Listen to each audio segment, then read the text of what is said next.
Kalu ti fún mi ní $500. Wọ́n monetize mi tán ní ìṣe wá kéyìn sókè bí ẹran sísun. Tẹ́ bá wá wí olórí burúkú tó kún ayé àwọn ọmọ rẹ̀ tó ti bá yé àwọn ọmọ rẹ̀ jẹ́ ó ti fa àwọn ọmọ rẹ̀ ṣògùn owó ó ti lògùn àwọn ọmọ rẹ̀ ó fẹ́ bá yé aláyé jẹ́ ìtẹ́ fi mọ̀ pé ìgbà tẹ́ni mo ti bá yé àwọn ọmọ mi jẹ́ kò sáyé ẹni tí ń lè bàjẹ́ gbọ́tẹ́ ẹ sọ ni Tòkunbọ̀ Esabod bá yé àwọn ọmọ ẹ̀ jẹ́ mo dájú ló ń jẹ́ bẹ́ẹ̀ ọ̀dájú àjẹ́ ni ń jẹ́ tìyín náà ń bá yé yín jẹ́ join together ni ẹ ti dá mọ̀ ṣé ẹ máa ní admit wa jẹ́ kí ni hard ẹni tí mo fẹ́ hard ẹjọ́ nìkan sí ìyá ìjọ ti máa dẹ̀ sí admit don't post anything on enterprises ẹ ti máa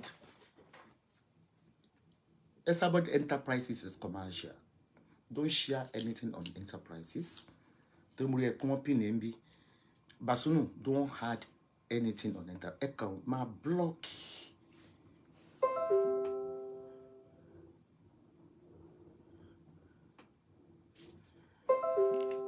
okay nìkan ní kí hard on lórí WhatsApp ẹ kò blogger mi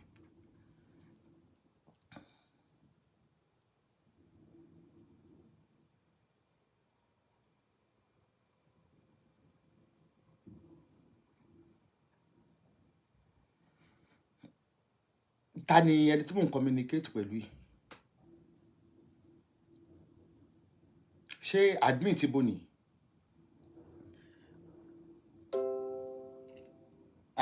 admin wo ló ní kí á dẹ̀ yìí fẹ́ wo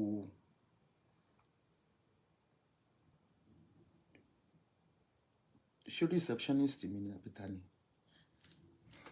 anyway today ni yóò mọ̀ lẹ́yìn ebi ò tiẹ̀ mọ̀ pàgbáyà ni mi kí ló dé tẹ̀ rán mi létí èjì mi pé mò ń bọ́ ọmọ kékeré ìjà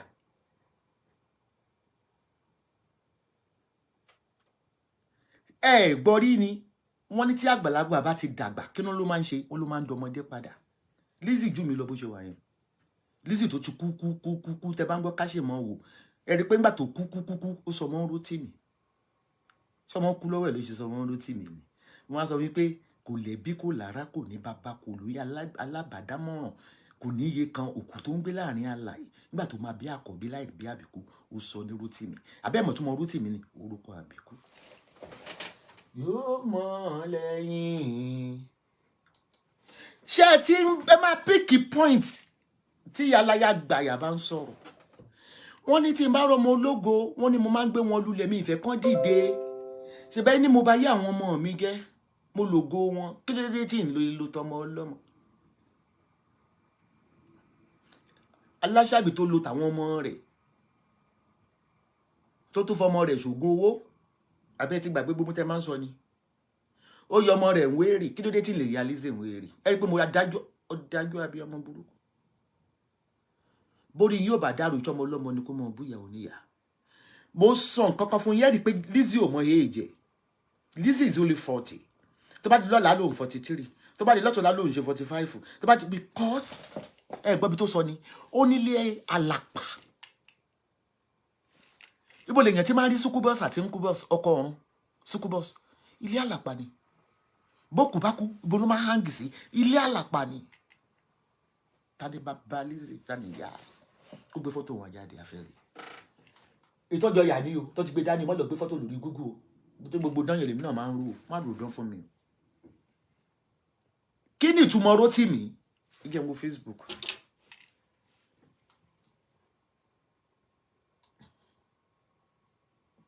ẹ ṣe àkíní kọjá ẹ jẹ́ kó fi wọ̀n yí pé wọn ò tó wa gbogbo àwọn tó kó jáde yẹn abájọ mo ṣe pé àwọn ọmọ olórí burúkú tó ń ba yé ẹ jẹ́ 2x2 àti dọkásì dọkọs àti sọ jùmọ̀ ṣáà pé wọ́n máa sọ pé 8,000 ní Facebook fún wa lóṣù yìí o iṣẹ́ ẹ̀ dùn Lizzy tó lọ́tà tó pọ̀ ó ti wá gungi kọjá ewé tó bá máa gbéyàn kan búyàn kì í ṣe ní adé tó kò máa ṣàbí ibi tí mo lè bọ́ ọmọ ọdún kan jà ọmọ tí wọn ti bì nínú oyún gan máa bàjá o ṣépè fún adult mi máa ṣépè fún ọmọ tinútinú tó gbé sọ máa ṣépè fún mo láwọn grandchildren mi tó máa kó wọn wá bá mi bí ilé baby sí ìtìbọn ẹni grandchildren ẹ pé mo dájú gan, mo dájú burúkú mo ní Ọlọ́run ní ṣe mí ní àgbàlagbà tí ó lọ mọ baby sit grandchildren ó lè wá kí ẹ ó lè lọ kí wọn kí wọn máa pàtẹ ìgbà tí mo pàṣẹ fún ìyá ọmọ ìyá wọn ní kékeré pé tí mo fún wọn lọ́yàn tí mo pàṣẹ fún wọn tí mo gbé wọn pọ̀n ìjọ àìrígi àìrímu ìjọ tó ń rákòrò tí mo kógbẹ mo yọ bá tó máa dàgbà má tó máa kógbẹ owó ló ń jẹ bẹ́ẹ̀ mi ní ṣe irú fọmọ mi dẹ̀ ní ojú ọmọ kí n tó jẹun. ṣé expect kí alákìjà kó lọ máa baby sit ọmọ ẹ ṣé béèrè ò fàjà ṣé alákìjà lè máa baby sit ọmọ kó máa sọ pé yẹ normally wà lọ́ba grandchildren ṣeré àwọn ọmọ mi ò dẹ̀ like camera so I can't feature them ó lè bá wọn ṣeré kó wọn lọ fún shopping kẹjọ jáde kó lọ mọ ṣe bí ọmọ yà lọ bí iṣẹ́ àwa ní màmá ẹ wá máa tọ́jú ọmọ káàkiri lọ́lọ́ ṣe jẹ́ kó gun alẹ́ dé bá mi bí èmi náà bá lọ máa pàṣẹ fọmọ bá máa ti pírámù kiri mo ti ìyá máa tó máa ti tọmọ ẹgbẹ́ sentiment tọ́lẹ̀ la ṣe ní òpè ẹgbà òpè ọmọ ọ̀dọ̀ fún wọn tẹ bá láyé ta kúlù fún yín Lizzy wọ tí wọn ò fẹ́ nílùú. Number one ntí oní Saheed Balogun fi ṣe which I'm going to Google paranoid illness. You have a mental illness. Both the mental illness. Àkùdá àyà tí mo pè é gangan ni ògèrò ayé. Ó gbà wọ́n ní ó máa ń tó máa sọ fókù ni wọ́n ló di alámọ̀ tí ń jẹ́ kiri lẹ́gbẹ̀ẹ́ ògiri ilé alámọ̀ tó ló gbé yẹn. Mo ń sọ fún yín pé Lizzy òkú ni tó ń gbé láàrin àlàyé. Ó bímọ lẹ́jọ́ 13 ó sọ ń rú tì mí mélòó ló ti kú lọ́wọ́ ẹ̀ tó ní kó dúró tì ọ́. Òkú wa ń bókù.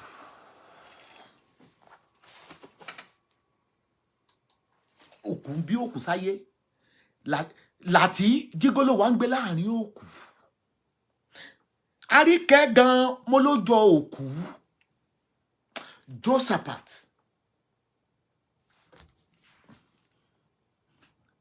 Àríkẹ́ láìdí ìwọ́gbọ́n jọ òkú. Ẹ gbà wá o ẹ̀yin tẹ́ bá jẹ́ níbọ̀ Lizzy òkú ni ẹ fi ṣe lébọ̀ o bátẹ́gùn bá fẹ́ ládùúgbò yín Lizzy ni o tíjì bá ń jà Lizzy ni o tẹ́ bá wá ń gbọ́ tẹ́ bá pe fóònù Lizzy mo fẹ́ kẹ́ ẹ tẹ́tí sílẹ̀ tó má bá yín sọ̀rọ̀ lórí fóònù kíní kan máa ń dún ó máa ń purọ́ pé ọmọ òun ló ń sunkún ṣẹ́kún òyàjọ̀ tọmọ bá kẹ́ á ní wẹ́ẹ́ tẹ́ bá ń bá Lizzy sọ̀rọ̀ lórí fóònù gbọ́ kí ló dé padà sínú sàárè ibi tán ti sin ní Nairobi òkú Nairobi wá gbé ara ẹ̀ oyọ́dé láti kú tọ́nu wá sí Nàìjíríà àwa ò fókù mọ́ láàrin wa Lizzy padà sí sàárè o àjàntí ilé. Ó fi rush ó fi attack àwọn Nollywood ìyẹn 20 ló bàjá. Then àwọn Nollywood wọ́n ní kí n jẹ́ ní ìkìlọ̀ kan wọ́n ní màmá sọ pé oṣù wà ní Nollywood o àti group ìkíní àti group kejì mo ṣe research lọ wọ́n lò sí Nollywood o dẹ̀ sí Nollywood tó lè bẹ̀ ṣe fíìmù. You've been sacked. Ó ti ta fún yín ọ̀nà tó gbà ta fún yín ibi tó ti yẹ kó máa rówó.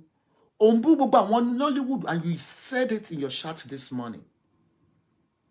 O tún sọ nínú chat this morning. Tá bá fẹ́ wo chat lè lọ wò lórí Lizzy Anjorin o. Èmi lórí Facebook. Tó bá block yẹn lọ wò lórí Facebook. Èmi ò play chat ẹ. O gbọ́dọ̀ máa play mi ṣe chat ni. Ọ̀gá lọ́gà máa jẹ. Ẹ̀yin tí Facebook ẹ wà tá láti mo ti pa Facebook. Mo fẹ́ ka comment mi fẹ́ wá distracted. Again sáré manager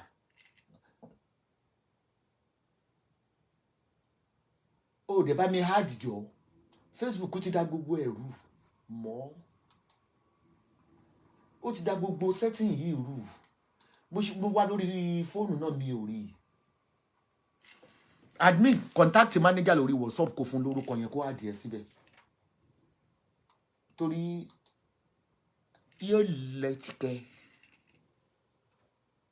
àwọn tó lágbára jù tó ju tiẹ̀ lọ wọ́n bá mi ṣe wọ́n ṣe tì ó gbọ́ nípa Kàsálí. Okay ẹ bí Atalat dẹ̀ ni wọ́n nígbà ní kí n má wòrí bí Atalat ọba ṣe tì ó gbé mi lọ sí kóòtù ilé ẹjọ́ mo wọ́n mélòó lè ra òkú ìyá Rótìmí ìyá Kòsọ́kọ́ ìyá Dúrósinmí ìyá Yétúndé ìyá Málọ́má ìyá ajá. Nígbà tó máa sọ̀rọ̀ jẹ́ kọ́kọ́ sọ gbogbo yín dẹ̀ mọ̀ tún mọ blogger. I'm not a friend to anybody. I don't love anybody. Bí mo ṣe sọ pé mi ò love náà nínú àwọn followers bí àwọn tó mo love wọn ju mẹ́wàá lọ. Bí mo ṣe ní million fans. How can you be declaring your love on social media? People are unstable. They will hurt you.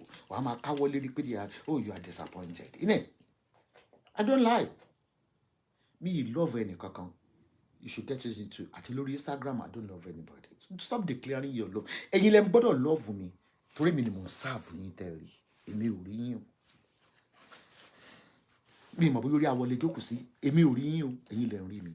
Look, followers man love you. I don't love anybody. To the dirty blogging, you know, Bama Adi. And you to move your point, you know, my fee. Shiny Shalanga. Number 2. But you don't love bloggers. You don't love blogger polish issue. Speakers miscreants what do you Facebook? Nobody knows them.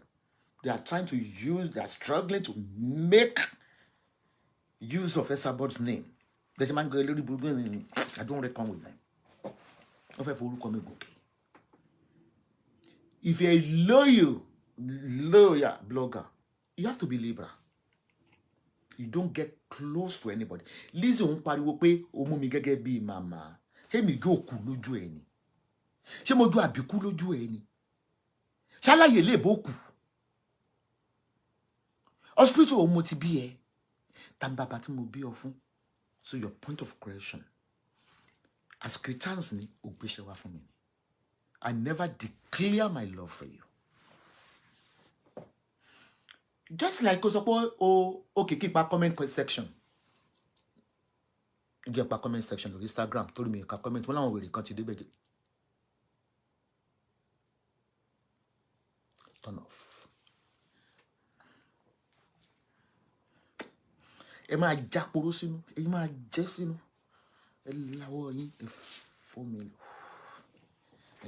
Oh, yeah, keep going. My comment section on Facebook. No.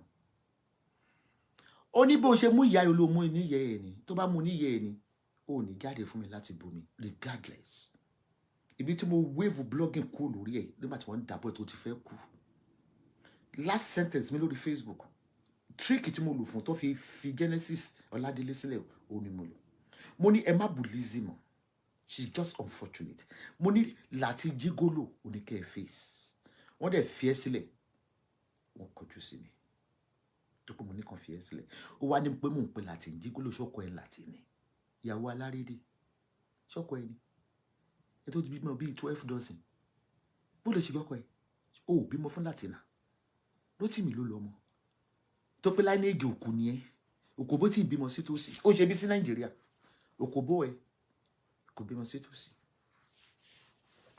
torí ko ogo ló bí mo sí ilé aláàbò. Let me give you the definition of a blogger. We make a reference.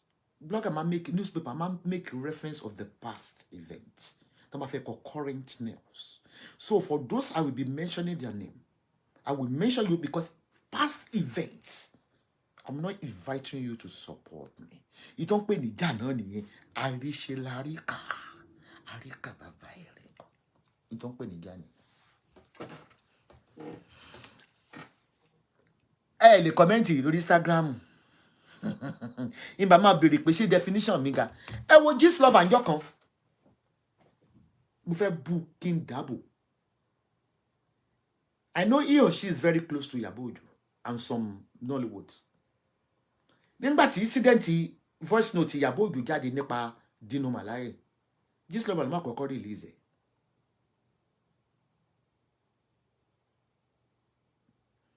bó táwàrà mú pé Ìyábọ̀ mo ní ṣe bí ọ̀rẹ́ ẹ̀ ní case lover ó ló pé nǹkan tó ṣe pé Ìyábọ̀ mo máa ṣe o but I'm doing my job bí blogger ṣe ń ṣiṣẹ́ nìyẹn no sympathy ó ní wọ́n ṣe mọ̀ mí ní true sayer about Nigeria government. I don't look for any bribe but if you give me any job you will pay me. I will charge you. Blogger kò ṣe é súnmọ́ bá mo ṣe wá jẹ́ màmá ẹ̀ Lizzy olórí burúkú oníbọ́gọ́ lẹ́sẹ̀ báwo ni mo ṣe jẹ́ màmá rẹ̀ ó ní àmúdẹ lọ́ọ̀fù ìyá yìí lórí burúkú yìí ó ṣe máa lọ́ọ̀fù mi ìrí ẹ rí ó gbéṣẹ́ wá ní òdẹ̀ sanwó iṣẹ́ mi pé mo dẹ̀ gbà tó dẹ̀ gbéṣẹ́ wá high rank Lizzy Toyin to make an inquiry but she refused to pick up the phone. I still have the call log. I still have the call log if you want to see it. But can you share it? Because I always love to make my inquiry. Ẹni kí àwọn Nollywood kò sá fún mi. Ṣé mò ń fún wọn lówó ní àbí mò ń fún wọn lówó àbí ó fẹ́ kúlù fún Nollywood? Tí news Ìyábọ̀ bá wà tálé ni màá ṣe. Newspaper wọ́n pariwo wípé Arẹ́gbẹ́ṣọlá is going to be the next president. He's trying to contest for the presidency. The same newspaper no lọ́mọ tó ń kọ́ ní sí pé Arẹ́gbẹ́ṣọlá ó fi ibu sólóore fún Tinubu. Pé ṣó rántí wọ́n nígbà wo yẹn lọ́lá ṣó rántí. If you're in the media, you have to be liberal. Ẹ ṣe bẹ̀ ṣe ń show love lórí Instagram. Ìyẹn ìṣàmọ́ káwọn ṣe love yẹn lẹ́ máa show love yẹn. Blogger ò ṣe súnmọ́. Ṣé dáhùn tó wà lórí Facebook, they are not bloggers. Blogger ò ní favorite. Àwọn ò ní favorite. Tẹ́gbẹ́ favorite wọ́n bá ṣe nǹkan tí ò dáa, they will be supporting them. Ṣé ti rí reason? To it seems ẹ fẹ́ sọ pé Esabod tó mú ní mọ̀mọ̀ ṣé orí mi rí ni mo rí ni. Ẹ̀yin tẹ́ ń follow me for donkey years má sọ pé I don't love you but nothing will happen to you if I declare my love for you because God says in the Bible love your neighbor as yourself. So I'm loving you with the love of God. No, I don't do such. Every time I travel out of any country, me they say on my way, I will tell. Because I always guide my boundary. Because only come away, Lola. That is what they call a true sayer. Torí Lizzy what on pariwo mo mo ni ya mo torí òun ò ní ya ó ní ya ò lè ní ya òkú ò ní ya gbé photo wà tí yẹ jáde ilé alámọ̀ òkú ní gbélé alámọ̀ àjàjà tó ní pé kò ní paanu lórí òkú ní gbé bẹ́ẹ̀ wọ́n lò di alámọ̀ tí ń gé kiri láàrò ògiri òkú ní Lizzy mi ò ní ọ̀rẹ́ nígbà Alhaji Wasiu Ayinde tó gbé mi lọ Èkó to favor me mo padà dé mo wá Alhaji Wasiu because I'm a straightforward person. I don't worship money. You see how I rose. Alhaji ìṣòro fún ó gbé lọ Èkó ṣé mo ní kó gbé mi lọ Èkó ni ó dẹ̀ tún ṣe tó dá mo tó kì í tó bá tún ṣe tó dọ́là bá tún dàbò because I love to define myself to you. I walk like Fela Anikulapo Kuti. I'm not a girl. I'm a boy. I'm a tomboy. Láti kékeré mo ti ń gẹrun. I'm a tomboy. Ẹ lọ bẹ̀rẹ̀ ní gbogbo school tí mo lọ. Gbogbo ṣe dáadé kan fà. Èṣù beleke tó ń bọ́ lé abọ́dé rìn láti kékeré. Torí gbogbo ìsọ pé bí Lizzy ṣe trust ẹ̀ tó, a dẹ̀ sọ fún Lizzy o pé kó sá fún ìyá yẹn. Lizzy ò lè sá fún mi tó ló use mi ó gbéṣẹ́ wà ní kò dẹ̀ sanwó. Lizzy ní ìdí mi ni ebi mi ò dẹ̀ lè sá fún mo lè pe Lizzy mo lè pe Tóyìn mo lè pe Oṣòdì Òkè nísìn mo lè pe wọ́n as a blogger as a newspaper wípé Oṣòdì Òkè nípa tó lọ lórí Facebook ẹ jọ̀ọ́ báwo ló ṣe ṣẹlẹ̀. So ó ní ìdí mi ni because I have a good audience, large audience on social media. gbogbo ẹ̀yin illiterate tẹ̀ kàn bá ṣe blogging jẹ́. I'm trying to kọ́kọ́ fún yín ní iṣẹ́ pé kí ni wọ́n pè. This is not my friend. As Christians ní àjọ ṣiṣẹ́ ní. That does not make kó ṣe tí ò dá kí n má dábò. So this is a lesson for everybody. Don't get closer to me. You can only get closer to me if you are truthful. If you have a clean and a contrite heart. Once you go, I shock. People she gba this fún ya. O padà boom. That's the way I roll.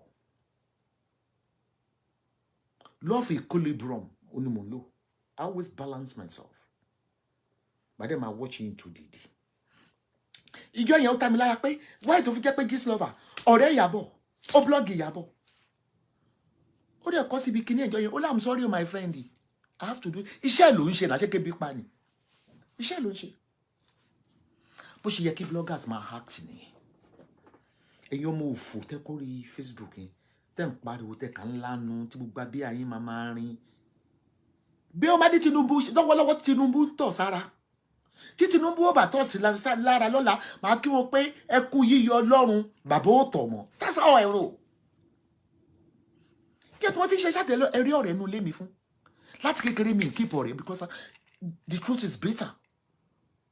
Láti kékeré ni mi lọ́rẹ̀. Mi bá wọn ṣàǹkó. Láti kékeré ni. I'm a one woman mopo. Because tó ọ̀rẹ́ mi bá ṣe tí ò dá màá sọ fún ẹ. You might not like it. I say it as it is. Nǹkan kan tó yí mi olórí burúkú Buhari tó ṣe lẹ́nu jẹ́ mẹ́ta bàbá gọ́sìn mi. Nàìjíríà lè ṣe ká má surprise mi ṣá. Òun halẹ̀ Buhari halẹ̀ pé kí Putin Russia kó stop ogun lẹ́nu ẹ̀ Buhari. Bàbá Mùnìmùnì. Bàbá slow motion. Bàbá gọ́sìn mi. Bá wa sọ fún Boko Haram náà kan yé máa bọ́ǹbù. Gbogbo olù ń sọ̀rọ̀. Lower Hale, we too, we're going to send our troop. Alolori buruku ni ṣàkíyìn ṣe bí ọ̀rẹ́ gbogbo ń ṣe bí ẹ. You see the way I roll. Tẹ́ bá ṣe pé ẹni tó yẹ kó máa jẹ owó olóṣèlú jù Esabod ni. Tó mo a decade mo ti ń sọ̀rọ̀. Wọ́n ti fi lọ mi ń gbà ni. Mo believe pé kọ́lọ́n kó pèsè fún mi nínú ìdá. The people cannot be suffering in Nigeria. Ìwọ gba bribe ò lè sòtọ́, ìwọ ń gba bribe ò lè sòtọ́, ìwọ ń gba bribe ò lè sòtọ́. Àwọn olóṣèlú tó balẹ̀ ayé jẹ́ wọ́n lọ ń bọ́ ba wọn ò lè sòtọ́. Wọ́n láti má jọba wọn ní pẹ́ yọmí kò láàfin. Ebi ò dúró de bribe, kò ní dá fún bribe. Anybody can campaign. Ìtí mo kọ̀ rí padà àwọn ọba tí Tinubu lọ ń bá. Ó ní ní pé iṣẹ́ ló ń ṣe àsọba. Wọ́n lọ forí balẹ̀ fún ni. There's nothing bad in that. Ìtòrò gbogbo yẹn ń sọ ẹ̀yin Yorùbá lizard alligator oníkẹ́kíkẹ́ ní Ọ̀yọ́ oníkẹ́kíkẹ́ ní Ifẹ̀ oníkẹ́kíkẹ́ lọ́bẹ̀ eléyìí olùkẹ́kíkẹ́ of course ọba ni wọ́n náà. Wọ́n lọ bá wọn wọ́n gbowó fún wọn olórí ibu yín tẹ́ bá jọba ṣẹ́ nìkan wọn gbowó lọ ni. Let's be sincere with each other. Èmi ò kàn gbọ́ ni àwọn tó ní Tinubu tó ní APC ti pè mí títí pé ìjọ kan ọ̀gá mi Goldmine television ó ní Yewe, you are so popular among the politicians, you are popular in Nigeria only, but remember if you can't beat them you join them. Me were comfortable, how can I join them? Ṣé mo fẹ́ gbénu lé méjì papọ̀ lẹ́ẹ̀kan náà ni? Ṣé mo fẹ́ gbé mọ́tò méjì papọ̀ bó olówó òkú bó olówó òkú? How will I join them? I can't join them. Kidnapping pọ̀ wọ́n gé orí lórí, join them for what? Àwọn wá lọ ń fún àwọn speakers ní owó wípé kí àìmọ́ bà mọ́ ní tá à ń ṣe ẹ máa sọ pé lórí burúkú a máa bá yín jà kò ní dá fún yàrá yín gbogbo yín àpò pọ̀ dá sí ṣáláńgá kó fọ́ká síbẹ̀. So àwọn politician tó lọ ń bá Tinubu, you know I have varieties when I'm doing my show. Mi ṣe àwọn tó ṣe topic kan for long. Man diversify. Àwọn ọba tó lọ yí Tinubu lọ ń bá tí gómìnà tí president bá fẹ́ gẹ wọ́n á lọ fìbà fún àwọn ọba. That is normal. Yorùbá nation tẹ́ ní pé wọ́n lọ gbowó ni ẹ̀yin náà ń gba owó. It's normal. Ṣòwòrẹ́ gan ó yọjú sáwọn ọba tó rò pé ó máa wọlé gbà tó gbà pòtí in tí wọ́n ṣe is normal. I just come out to because mo rí update gbogbo àwọn èèyàn àti Tinubu olè ó lọ bá wọn bá that is látàyè báyé wọ́n ṣe ń ṣe nìyẹn. Awólọ́wọ̀ náà ló bá wọn ọba ní Ọ̀yọ́ empire. It's normal. Tó bá ń contest fún presidency nílùú òyìnbó wọ́n á lọ bá queen. What they are doing is normal. Let me make that correction. Pé mi ò pẹ́ bú Tinubu, but mo rí pé bẹ́ẹ̀ ṣe ń sọ yẹn, sorry, if you're a real journalist, you're a real blogger, wàá máa lo 2 senses kó tó sọ̀rọ̀. Always be liberal. Don't be spiteful. Be liberal. Wípé tó bá máa jẹ president náà wọ́n á lọ bọ́bà. Always be liberal. Bẹ́ẹ̀ mi ṣe máa ń Reddit article mi nìyẹn. Ìyẹn lọ bẹ́ẹ̀. Mo rí tẹ́ tó ń pariwo kiri wípé àwọn Nollywood Saheed Òṣùpá and co wọ́n ti ń kọrin fún Tinubu.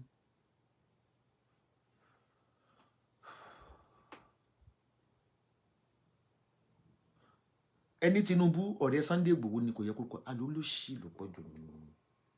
Majority of speakers you are not bloggers. Èyí lẹ́wọ́ bá ṣe ẹ̀gẹ́ mọ́ wa lọ́wọ́. Jẹ́ta tí ń ṣe tá ti gbà wọ́ọ̀dù oríṣiríṣi for a decade. It's normal. Bí ẹni Nollywood bí Saheed Òṣùpá bá kọrin fún Tinubu wọ́n gbéṣẹ́ fún ni.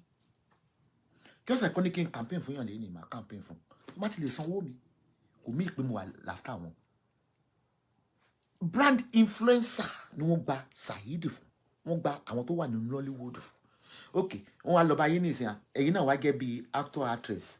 Wọ́n bá yín pé tó bá lè bá kọrin fún Tinubu a máa fún ẹ ní 15 million 5 million. Ẹjọ́ ṣẹ́ ni pé ẹ máa gbowó lọ. Ẹjọ́ èló ni wọ́n san fún wọn nínú Nollywood nínú acting. Lizzy, let me go back. Ó rí pé mi pẹ̀lú orúkọ lẹ́nìí Sunday chat mi pé yàn lórúkọ. Ó sọ níbi chat tó ṣe lẹ́nìí.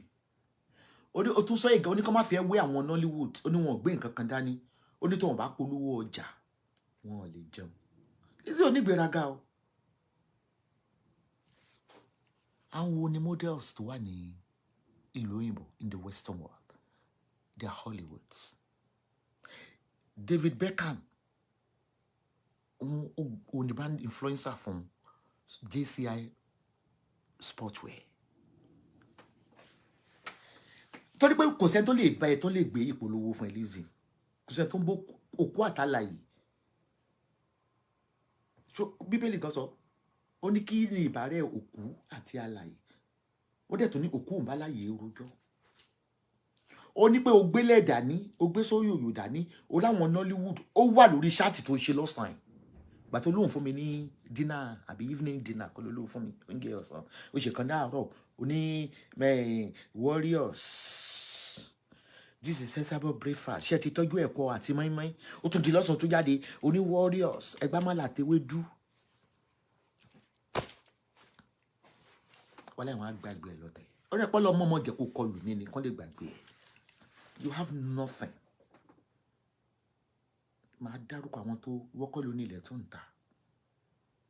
Ló ṣe ń tà fún wọn ní ×2 kò dẹ̀ sẹ́ni tó ń rà. Abóníṣẹ́ sọ́pọ̀dọ̀ wọn. Sórí ebi ò ká kọ́mẹ́ntì bóyá àwọn haters ń play mi. Èmi ò wá interested. Bí haters bá ń play mi lórí social media, kí lè expect kan máa sọ. Ó bá yé ọmọ rẹ̀ gẹ́, ó sọ ọmọ ẹ̀ di wèrè, ó dọ́kọ ọmọ rẹ̀ pa, gbàtà yá ọmọ rẹ̀ ti bàjẹ́, ó fẹ́ bá yé ọmọ kékeré jẹ́, tó kún bọ̀ ní o, kò fún wa ní sinmi o, olóńdà Facebook, tí èmi bá da Facebook rú, ṣó yẹ ẹ dá mi ló, ẹ̀yin ò gbọ́dọ̀ tún ṣe, ẹ̀yin ọmọ òṣì. Ó mọ orí ọmọ kékèké, ó ń sọ papọ̀, ẹ mọ iye gbogbo mílíọ̀nsì tó gbé ọmọ kékèké lórí Facebook. Ṣé mo mórí wọn? Tó lórí wọn ò gbàbọ̀dé, orí yín gbàbọ̀dé mo ṣe ń dà àárín irú. Orí yín gbàbọ̀dé ni. If you have your aim and objective lórí social media wípé you are not on fracas, you just want to sọ tó ń ṣẹlẹ̀ ní Nàìjíríà. Bó lórí ọmọdé ó ṣe bọ́ sí mi lọ́wọ́ ẹ̀yọ́. Ẹ̀yin ẹ̀wọ̀n lánàá àwa YouTube lórí Facebook ẹ jẹ́ ká sọwọ́ pọ̀ ìyá arúgbó yìí ti kẹ́rù sí kòtò ẹ jẹ́ ká wọ́n tì ẹ̀yàn máa ń rò pé gígí gbẹ oṣù gbogbo àmì tútù ni ó kọ̀kọ́ lọ. So point of correction ẹni mò ń forí àwọn ọmọ kéékèèké gbára wọn kí lórí yín wá dọ́wọ́ mi kí là ń forí ṣe náà a fi ń lòra wọn ní Ìbàdàn lẹ́mọ̀ ẹ̀mọ́ láyé pọ̀ bá Adédùbú yóò gbà lọ́wọ́ Ládọjà yóò gbà lọ́wọ́ Bọ́lá Ìgè yóò gbà gbogbo àwọn àgbọn pọ̀ ìbí ó lè yẹ kẹ́yìn lẹ́ni ó lè yẹ kẹ́ ní common sense kẹ́ fi rírí ṣaláìrí kẹ́ máa wù mí kẹ́ máa dá wèrè mi ṣe tẹ́ bá ti ń fún mi lésì àti jọ ń dá wèrè ṣe ni. mi ò lè kọ́mẹ́ǹtì bóyá wà ẹ̀jẹ̀ nǹkan fẹ́ máa wo respond àwọn èèyàn ṣé pé ẹ̀ ní common sense and again báwo lè ṣe jẹ́ YouTube. àwọn ní màmá ẹ wá máa tọ́jú ọmọ káàkiri lọ́lọ́ ṣe jẹ́ kó gbọ́ alẹ́ dí bábí bí èmi lọ́ba ló máa pàṣẹ fún wọn bá máa ti kọ́ àwọn kiri ó ti tìyà máa tó máa ti tọ́ wọn. ẹ máa gbé ti tìyà mọ̀ ti tọ́ ọmọ ni. tọ́lẹ̀ la ṣe ní òpè ẹgbà òpè ọmọ ọ̀dọ̀ fún wọn. wọ́n ní tẹ́ ẹ bá wálé ayé ó ní ìsinmi ni àwọn yẹn ò ní ìsinmi ni. Lizzy wọ́n tún wọn fẹ́ nílùú. Number one the engine. ok mo ti pọ̀ ṣẹ̀ mọ́ máa rí kọ́mẹ́ntì náà. ẹ máa gbọ́ ẹ pera yí pé YouTube ni kí lẹ ẹ rí pé ọmọ àlè ọmọ òṣì ọmọ òfò ní tẹnimọ̀ lórí YouTube kẹ tó sáìn fún wọn ní social media wọn ní are you an adult over 18 ẹ polóṣì ní ibo làwọn parent yín wà tẹ fi sáìn sórí Facebook nítorí pé ẹ lọ́pọlọ ẹ jẹ́ YouTube náà mo ṣe forí ara yín gbára yín torí pé ẹ wà ní battlefield tẹ́yìn bá ti wà lórí battlefield ẹni orí yóò dilé orí tí n bá gbámọ́ bá máa fi sọ̀rọ̀ ayé ń dà lẹ́yìn irú tó rájọ́ wà battlefield tàkọ́mọdé pa mí láyò máa fòdò rúbà ṣé bó ti analyze sí tẹ́ ń pariwo tó pé Lizzy ò ní nada Lizzy kò ní pín aṣọ aláṣọ lọ̀gá ń gbà kí ẹ tún continue ó wà ní show tó ṣe lọ́sàn-án yìí o but you are too small for me to play your show wọ́n bí n play show èèyàn ìtọ́ fi pé Esabod lọ́gà lórí social media ebi n play show èèyàn mi tẹ̀lé stand it bí a ti bá wọn replay ẹ̀ pé mo fẹ́ kẹ́ ẹ rewatch ó tán play show. ó ní àwọn Nollywood ó ní wọn gbé nǹkan dání onítorí pé ó ti gbé ilẹ̀ dání ó ti gbé sóyòyò dání ó ti gbé àwọn aṣọ jàǹkárá dání ó tún wá sọ oníṣèbí tó wọn bá polówó ọjà wọn ò ní fún wọn lówó they are brand influencer iṣẹ́ ló débẹ̀ ṣé gbogbo Nollywood wọ́n ń gbé ìpolówó fún ọmọ iye tó ń gbà ní per article wọn ṣe ṣàtò is 5 million for a month per article ṣe bí tẹ̀sí ń sọ per article is 5 million èlò oníwọ̀ pa lójúmọ́ drop pusher èlò olóhùn pa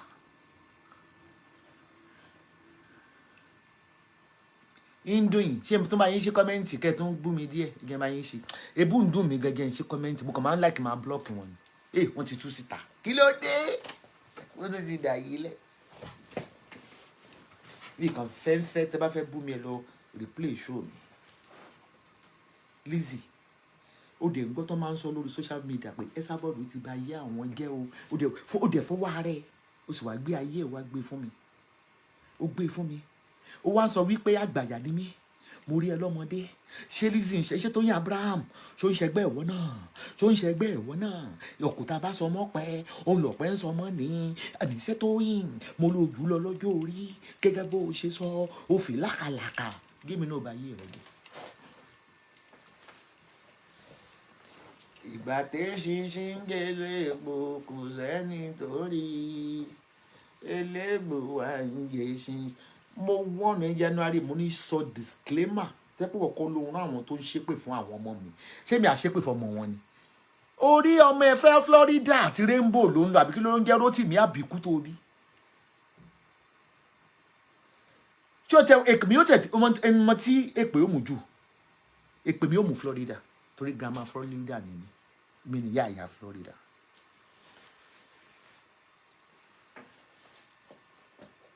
tó dẹ̀ máa ń sọ fún mi tí mo bá ní jáde tí má ṣe show báyìí tó wá sọ pé voice mi rinlẹ̀ ó dẹ̀ tẹ̀ mí mọ́lẹ̀ wọ́n ní nígbà tó kọ́kọ́ máa bẹ̀rẹ̀ ìjà pẹ̀lú àwọn Nollywood wọ́n ló bẹ̀rẹ̀ pẹ̀lú Saheed Balogun dó o ti sọ story yẹn fún mi rí pé n tí Saheed ṣe fún ẹ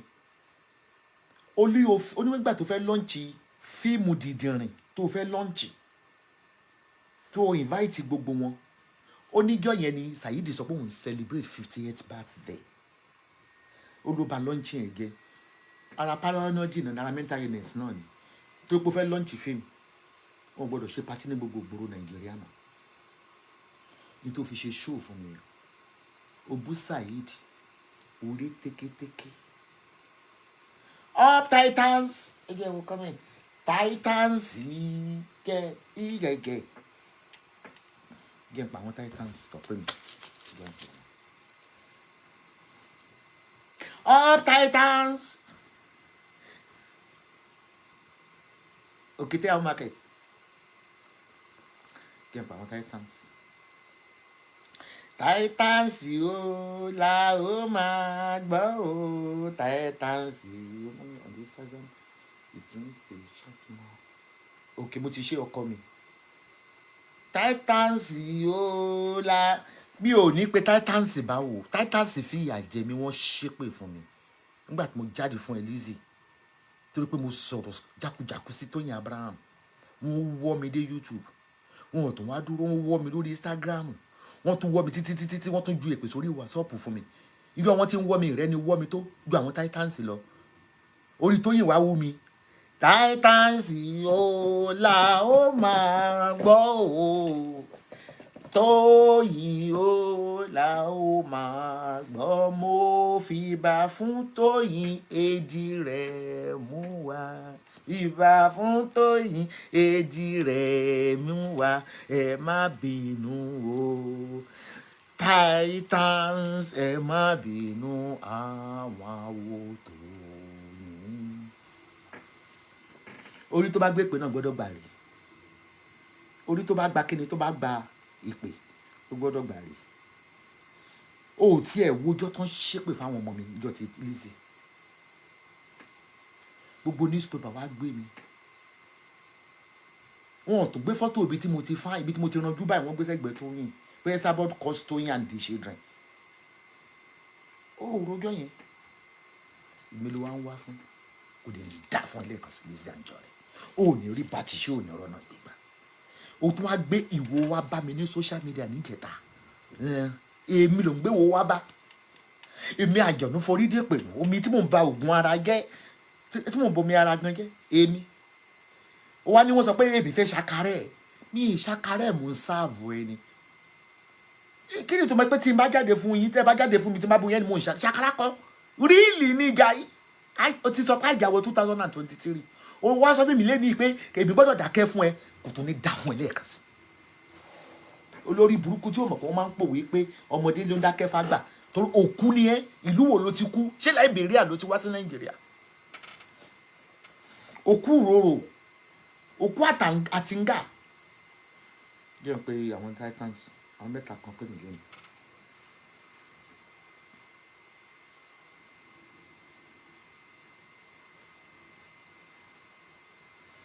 ẹ kú ọlọ́dọ̀ òkè tẹ̀yìn Titans ẹ mọ̀ bọ̀ ń bí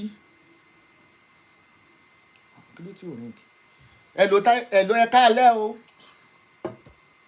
ẹ sọ̀rọ̀ sókè sọ̀rọ̀ sókè sọ̀rọ̀ sókè.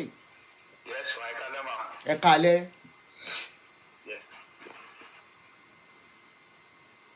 mo wà lórí live chat ẹ sọ̀rọ̀. Ok ma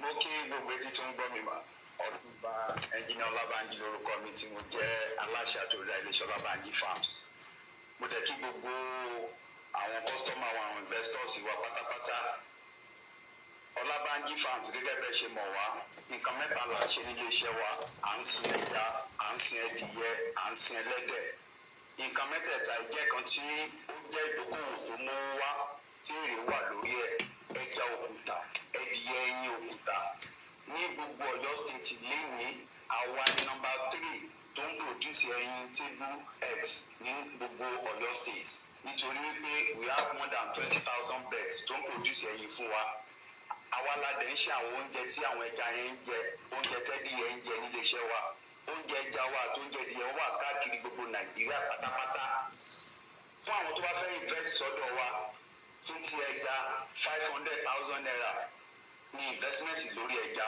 ẹ̀dẹ̀ máa gba 80,000 every 6 months ẹ gbà fún 2 years tẹ́ bá lẹ̀ ṣe mọ́ ẹ gba gbogbo owó yín padà ẹ tún láǹfààní fún 5 kg ẹja every 6 months bóyá ká bá yín smoke ẹ ní o àbí kẹ́ gbà ní tútù bákan náà tó bá jẹ́ nípa ti ẹdìyẹ ní 1 million naira ní slot ẹdìyẹ ẹ̀dẹ̀ láǹfààní láti máa gba 5 crate of egg every 6 months profit tẹ máa gbà lórí 1 million yẹn ní 180,000 every 6 months.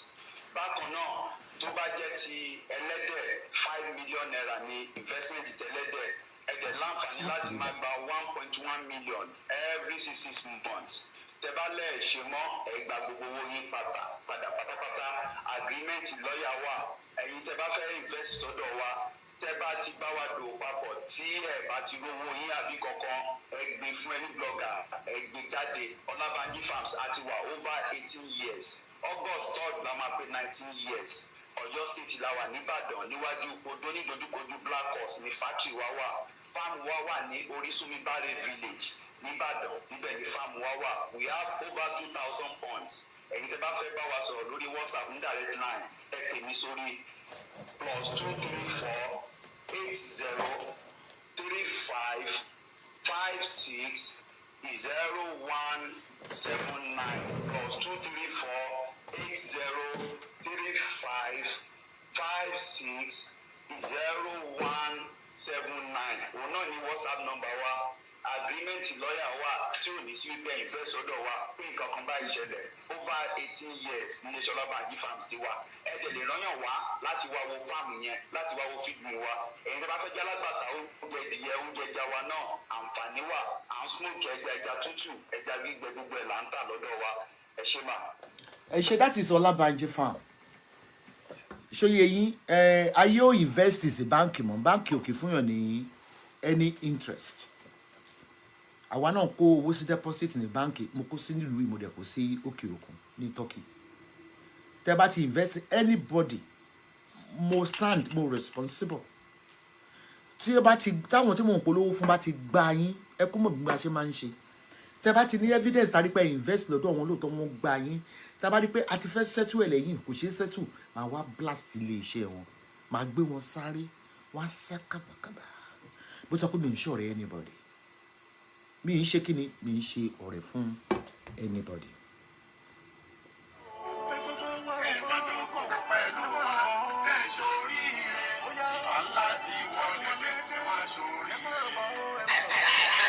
wà nílé iṣẹ́ Ọlábànjí Farms. Àwọn gẹ́gẹ́ lálára gbà yí dá tó dára ire. Oríire ládé fún gbogbo ẹ̀yin tẹ̀ wà lókè ọkùn báyìí o. Ẹ máa bọ̀ ẹ wá ṣòwò ẹ wá invest. Nínú ìdókòwò investment tó lọ lọ́wọ́lọ́wọ́ nílé iṣẹ́ Ọlábànjí Farms. Over 18 years láti ń dábí ẹdun rọ̀ bí òwe táwọn èèyàn dẹ̀rẹ́ rí ayọ̀ nípa okòwò tó bá dá pẹ̀lú wa. Ìdókòwò nípa ẹja, ẹdìyẹ àti ẹlẹ́dẹ̀ là ń ṣe lọ́dọ̀ wa. Fọyín tẹ́ bá first lot kan fún ti ẹja. 500,000 naira ló parí ẹ̀. Every 6 months. 80,000 naira. Odidi ọdún méjì gbàgbọ́ lẹ́ fi gbà. Lákòókò ìgbà tí ẹ bá sọ pé ò ṣe mọ́. A máa dá gbogbo wọn yín padà. Tó bá jẹ́ okòwò ẹdìyẹ. 1 million naira lẹ́ fi máa invest. 180,000 naira lẹ́ máa gbà every 6 months. Tẹ́ ò bá ṣe bẹ́ẹ̀ máa láǹfààní láti dá gbogbo wọn yín padà. Tó bá jẹ́ slot kan tẹ́lẹ̀dẹ̀. 5 million naira ní. 1.1 million lẹ́ máa gbà lóṣù mẹ́fà. Tẹ́ ẹ bá sọ pé ò ṣe mọ́. A máa dá gbogbo wọn tẹ́ fi invest padà. Ẹ̀yin tẹ́ bá wá ṣe slot tẹ́jà 5 kg ẹja every 6 months. Ẹ̀yin tẹ́ bá ṣe slot ẹdìyẹ 5 crates ẹ̀yin lẹ́ o máa gbà lóṣù mẹ́fà. Ẹ̀yin tẹ́ bá ṣe slot ẹlẹ́dẹ̀ ẹ máa gbà 5 kg ẹja pẹ̀lú 5 crates ẹ̀yin lóṣù mẹ́fà. Láti mọ̀ síwájú àti síwájú sí. Ẹ máa pè sórí +234 8035 560179. Dr. Esther Abọ́dẹ̀rìn Mama Esther. Èmi ni brand ambassador for Ọlábànjí Farm. Ẹ yẹ ká tẹ̀síwájú. Ẹ ṣe ẹkú ìjókòó ẹkú torí ọ̀pọ̀lọpọ̀ nínú yín tá a bá ń polówó ọjà ó máa ń ní yín lára. Ìgbà yẹn ni ẹ máa sá kúrò ìjà nìkan lẹ fẹ́ wùn tó pé kí ni wọ́n ń ṣe rere nílé yín. Inú yín ò ń dùn sí nǹkan rere.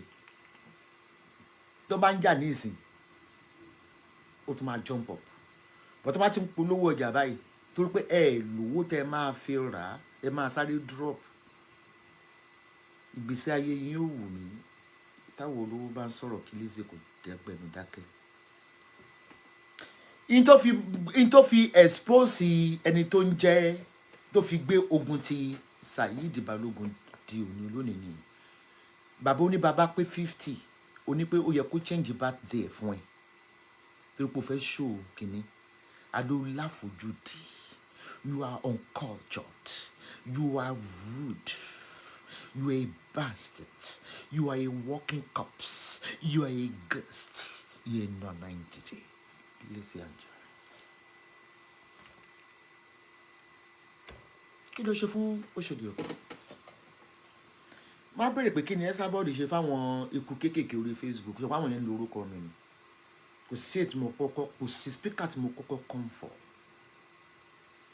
Mo ti wá tó stage kan yí pé àwọn ikú kéékèèké bí òkété mi ìfẹ́ fún lógo ju pé ìyàwó ilé alágbèrè tí voice note kan tó ń lòdù lọ́wọ́ bí mo ṣe sọ fún yín.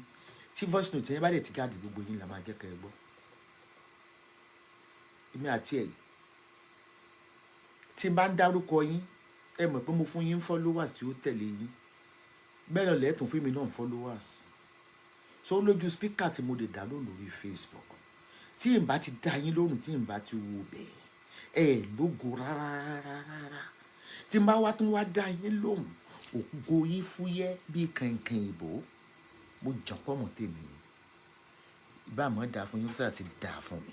Ẹ kú ni mo ti bá yé àwọn ọmọ mi jẹ́. Ọ̀dájú tó bá yé ọmọ rẹ̀ jẹ́ kú ni ṣé ò ní bá yé yín jẹ́. Bí n bá ti bá yé àwọn ọmọ mi jẹ́ tó bá yá ẹ júwe ibẹ̀. But oní tẹ́ nǹkan sí mi létí kó bá yé àwọn ọmọ ẹ̀gẹ́ máa bá yé yín jẹ́ fún ẹni tó bá kọjá yìí. Etí sì tún ayé rẹ̀ ṣe náà wà. Up to today, Lizzy wá ń gbé Tóyìn mọ́ra after all the damages, all the stress tó jẹ́ kí arábìnrin yẹn kó went through. Nínú ẹ̀jẹ̀ tútù tó gbọ́ pé ó bímọ báyìí ló fò jáde fún tó ló bímọ sílé alágbó. Ó wá ń pariwo láìra yìí Esabod o má pa mí o jẹ́ ráyè ìtọ́mọ o ráyè ìwọ ló bímọ ni òkú ń bòkú akáwọlé rí ń bíra wọn. Arrange word tó ń ṣe fún ìwọ ló bímọ ni. Mo fẹ́ kó gbé ọmọ yẹn kó wá fi ṣépè pé tẹ́ pé ìwọ ló bímọ yìí ó kó wò láwòye. Ó kọ́ ló bímọ. Tó bá máa gbé àwọn ènìyàn jáde kì í ṣèfé mi Àṣàbí ọmọ Fóyèkẹ́ Alákẹ́. Wọ́n lo oṣoògùn gan. Wọ́n lo olóògùn gan. Kí wọ́n ka àwọn some of your information. Papi Gay sọ I believe wọ́n lo sin abẹ́. Kí ló dé tí Láti jígólò tó fẹ́ torí ó gbọ́dọ̀ kọ àwọn ìyàwó rẹ̀ sílẹ̀ kan lọ ṣe DNA. Kí ló dé tó kó àwọn obìnrin yẹn lọ sílé ayé lálá nígbà tó fẹ́ wọn. Tó sì jẹ́ pé àti gbélé ọkọ fáwọn obìnrin yẹn torí pé wọ́n lọ búra lọ́dọ̀ Ayélálá. Ayélálá wà nínú ilé yín Lizzy àbí kò sí nínú ilé yín. Rí Aríkẹ́ náà ló sọ fún yẹn. Ó sọ pé òun yẹn kó máa jẹ́ ẹnu bí yóò ní àbò ó ní. Nígbà tí Láti ló ti tọ́ de Láti ó gbẹ kúò nílé alámọ̀. Ó dẹ̀ lọ ń ṣe ọmọ ọ̀dọ̀ ní Kantagua market ní ìyànà Ìpájà.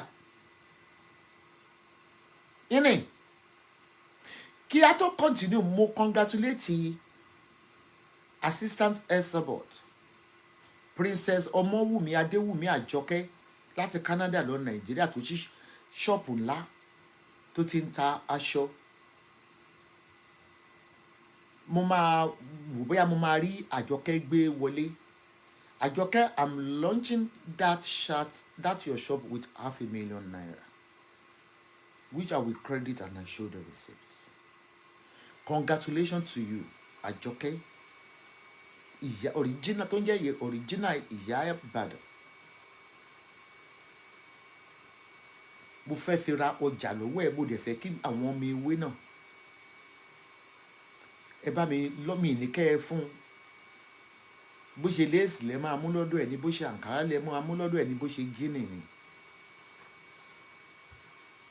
Ẹgbẹ́ aláyọ̀ kò sẹ́ni tó wà nínú ewé tó bá ti ń sin Ọlọ́run tọkàntọkàn. Àwọn oníṣẹ́gbẹ́ òkùnkùn olótìtọ́ ni èmi. Mi ò jí sóòrè anybody lórí social media. Tí tó bá ti ń bú mi tí n bá ti dárúkọ ẹ̀ mọ́ dájúdájú pé mo ti lògo rẹ̀. Kò sí nǹkan kan mọ́. So dáwọn kan tó ń ra mú kínkínní dání tí wọ́n ti dárúkọ yín mo tún fẹ́ ṣọ́ọ̀pù ẹ̀ ni. Mo ti sọ̀rọ̀ àmì di vampire mújẹmújẹ lórí social media. Ìyẹn ṣe èrè dá. So a máa ṣàdúrà fún original ìyá Ìbàdàn.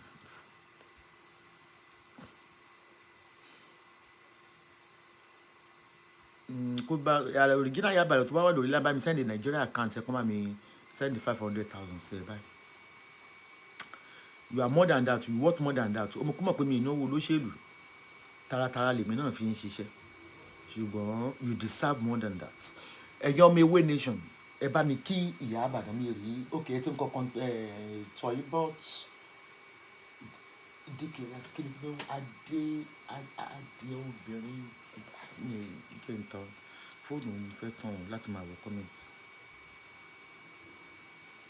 Ibi tí ọmọbìnrin yìí ní kàdé Lizzy, our first set of people tá a jà fún ó block everybody, ó tún ní audacity, ó tún gbé àṣẹ wá ṣépè fún wọn. Yín tó ṣe fún wọn yẹn náà ló ń ṣe fẹ́mi náà lọ́wọ́lọ́wọ́, but èmi á kọ̀ bí ìdè bẹ́ẹ̀ wí òkú òmòore òkú òǹbẹ́yìn wo orípò òbẹ̀yìn wò.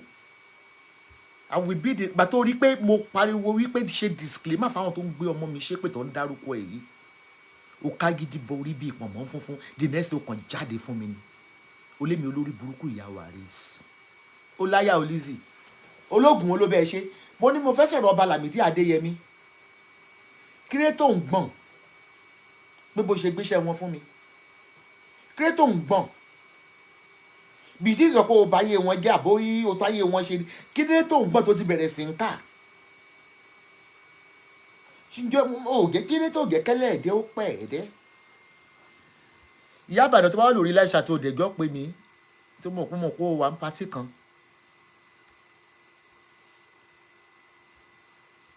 torí a fẹ́ lọ́ǹchì ṣọ́ọ̀bù ẹ̀.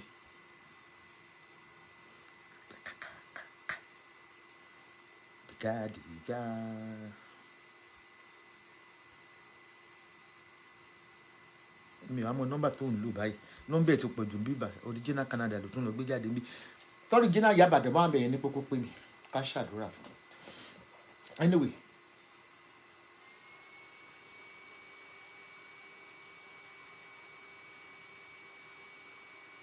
olórí burúkú wo ló ń bá mi sọ̀rọ̀ bẹ́ẹ̀ yìí? Show sexy mama you are blocked. Don't come on my Instagram to throw shit. Etí yín ò di yẹ kí n fi tó yàn yín máa kó. Tech blogger bá ti pè the other opposite tó ti fi gàrà sí, you continue with the work. It means she doesn't want to talk to you. That do your worst.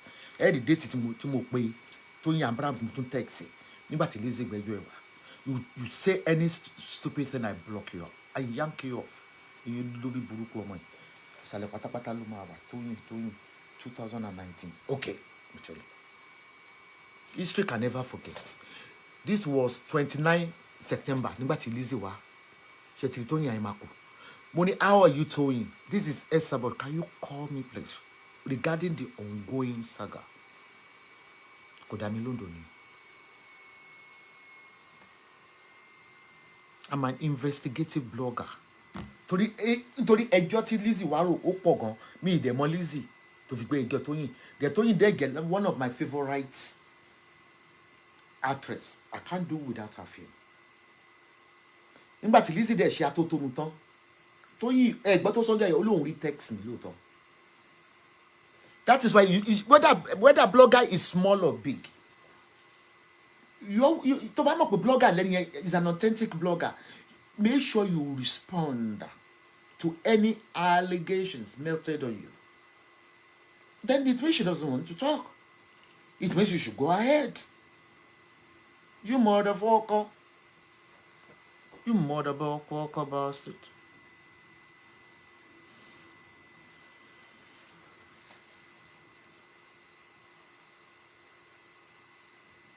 Ṣé Ìyá Ìbàdàn wà lórí live chat ń bẹ̀yìn?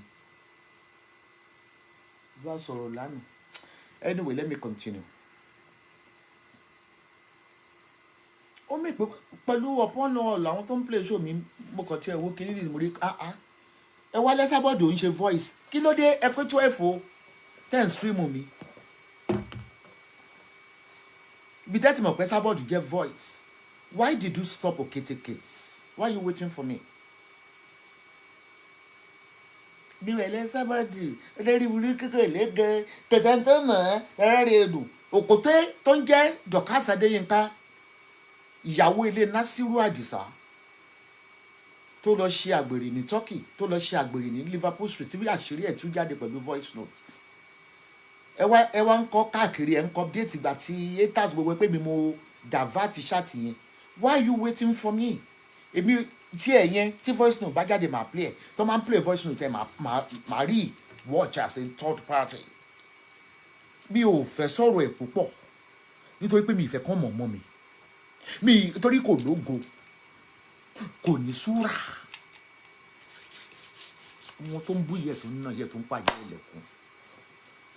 But ẹ sọ pé Esabod ò ní voice kí ló dé tẹ́ yóò fi continue ẹ wá jẹ́ kó quiet gbogbo Facebook wá quiet ọmọ tó ti yẹ kẹ́ ẹ tì sí ṣáláńgá ọmọ tó yẹ kẹ́ ẹ ti kán gbogbo ẹyẹ inú ẹ̀ kẹ́ ẹ ti pọ̀ titan. Ẹ jẹ́ wo kọ́mẹ́ǹtì yín mo ní mi ò lè fún wàrà yín máa da wàrà inú haters mi àṣàṣì òràn bèbí mi àṣàṣì òràn bèbí mi torí ẹ̀ mọ́ tí mo jẹ tẹ́lẹ̀ tí mo fi ń ṣorí gbọ́nkẹ́gbọ́nkẹ́ sí ẹ̀ lẹ́lẹ̀ iṣẹ́ ayé lèmi náà ń ṣe kó tó ṣiṣẹ́ ayé wọ̀ náà ti jẹ nǹkan tẹ́lẹ̀ fún. Lizzy Anjorin, you made the biggest mistake of your life for confronting me with all what I did for you with all causes. Bí ìbá ń ṣe pé àwọn ọmọ mi ìbí kan pọ̀ ẹyẹ fún gbogbo wọn ni ó máa dúró èpè tọ̀ṣẹ́ nígbà tí tó yìn. Mo wá rètí social media lọ́jọ́ náà pé kí n máa ka score mo rí pé àwọn tó ṣáìdì ẹ àwa tá à ń ṣáìdì ẹ á pé 5% the rest 95 is for Toyin. Ẹni tí mi lè ṣe ibi tẹ́ pé mi mẹ́nu kò lórí ṣáàtì mo wá sá sábẹ́ àga mo bẹ́ngọ́ mo sá jìnnà kì í ṣe pé mi ò lè ti wèrè bọ́lẹ̀ kí n bú gbogbo wọn lẹ́yọ kọ̀ọ̀kan gbogbo àwọn tó ń ṣáìdì Toyin. Mo kọ̀ pé ọmọ tá à ń ìjà yóò ń ṣe ìjà mọ́ tí mò ń já fún yín gan kó òfo ni ládùn òfo èkéjì ọjà ní ó wá rí pé mo stop ó wá ń bú mi ó gbé speaker jáde ìlú kí ni sára tẹ̀ ń tà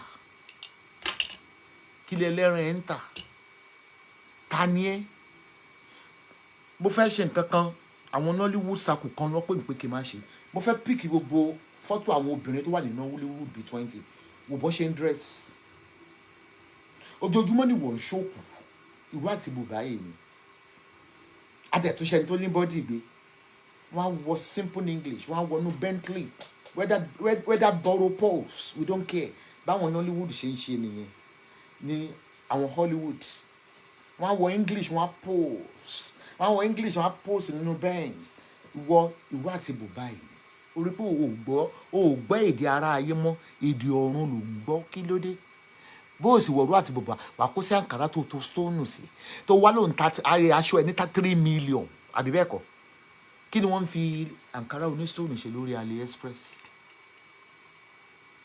stone tẹ́yìn ó fọ̀ lẹ́ẹ̀kan tí gbogbo ìwé ṣe dání. Mo ń ṣiṣẹ́ gan Esabod mo ń ṣiṣẹ́ gan ó rí pé mo ń ṣiṣẹ́ tọ̀sán tó rú mo fẹ́ ba yí ẹ jẹ́.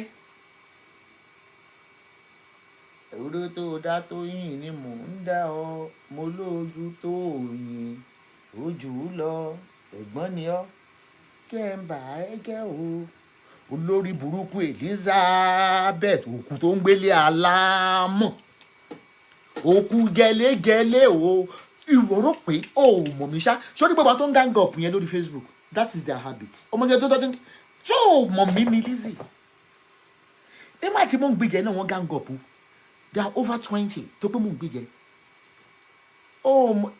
nígbà tí Portable gan ó lọ last ni tí gbogbo Nollywood dìde pé mo bú ìyá Àwẹ̀rù mo dẹ̀ bú ìyá Àwẹ̀rù nítorí pé wọn ò ní right láti crucify princess àti Ìyábọ̀ Òjó yí pé wọ́n ń jà fún ọmọ tán rape iṣẹ́ bàbá Ìjẹ̀ṣà àgbàlagbà ò ń ṣerú ẹ̀ wọ́n léèyàn rape ọmọ kékeré gbogbo wọn á jókòó yà wọ́n yọ ẹnìkan kó nu Nollywood tó pé wọ́n sọ pé justice for the little princess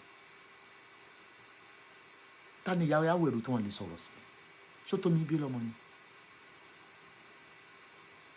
ṣó yẹ kí ìyá Àwẹ̀rù gan tó bá yẹ pa bí amọ́ ni ṣó yẹ kó wà níbi tó ti ń sáìdì bàbá Ìjẹ̀ṣà rapist bàbá Ìjẹ̀ṣà pedophile bàbá Ìjẹ̀ṣà tó ń ti ka ọmọ bọ̀mú tó ń ṣe báyìí you are all senseless ọmọ ìyàwó speaker tó dìde àwọn èèyàn mi báyẹn bá dọ́ YouTube ìyá olórí burúkú ìyá Àwẹ̀rù kìíní kan mo sì stand bomber to bomber unshakable Esabod tó ti di àjẹ́ sórí social media.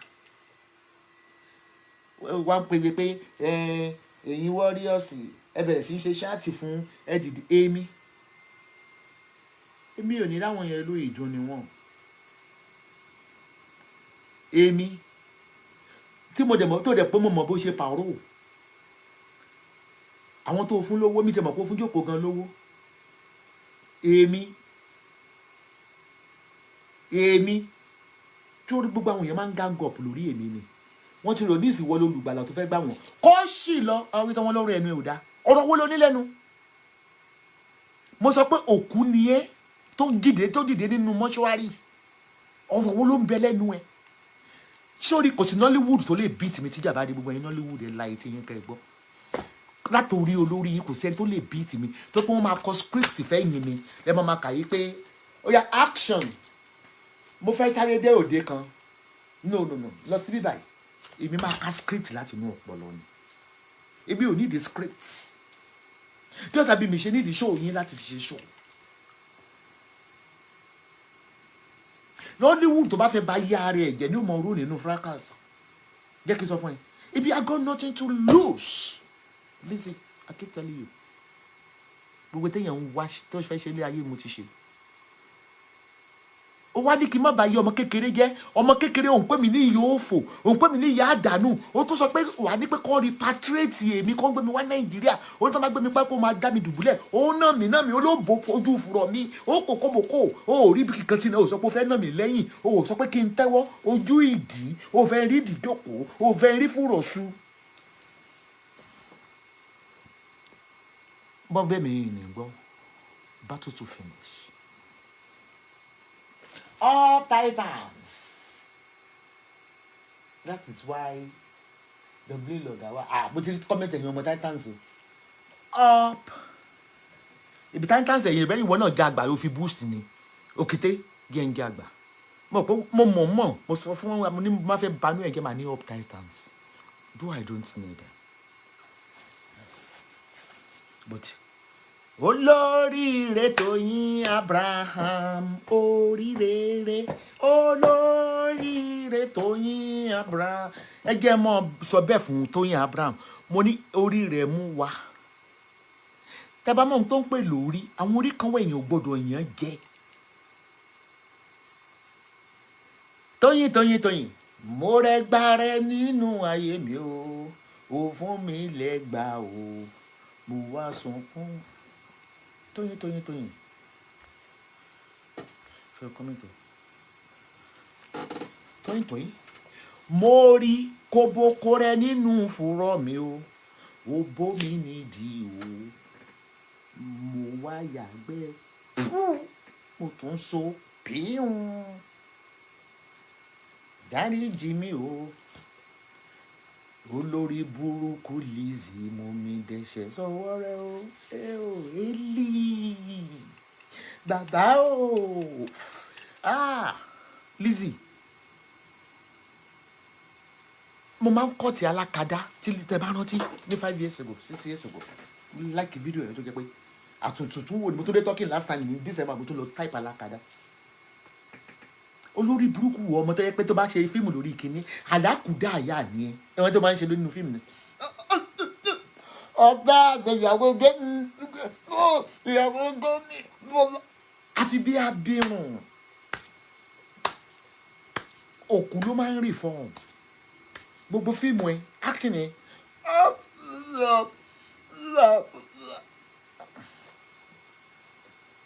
gbogbo róòlù tó ń fún ẹ Lizzy wọn fún ẹ níyàwó olówó disable yìí ni àwọn olóde ń disable òkú tó máa ti recarnate wọn á fọmù wọn á di reformation òkú ni ẹ mi ì rí ẹbí tí mi tó ti gbé ẹ sí palace kan gbé ẹ kí bàbá ẹ lọ lóyìnbó nínú ibẹ̀ yẹn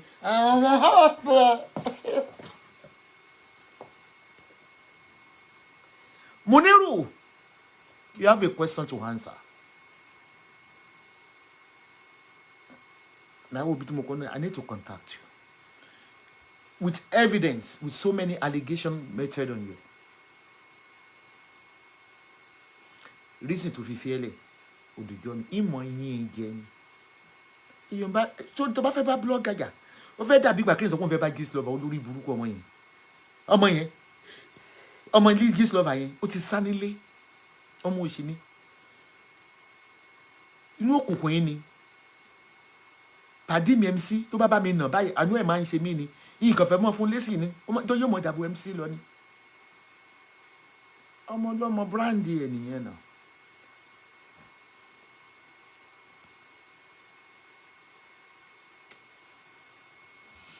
brandy ẹ̀ ni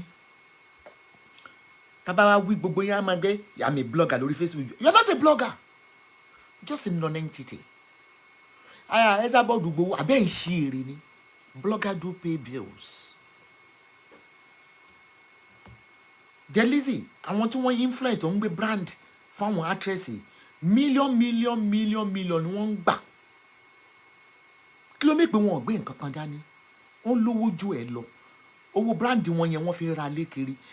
Lizzy ọ̀tọ̀ lẹ́ni tó ní ilẹ̀ ibi tó wà Muniru ló ní ilẹ̀ yẹn ọ̀tọ̀ lẹ́ni tó kọ́. ẹ bá wa sọ̀rọ̀ sókè sà.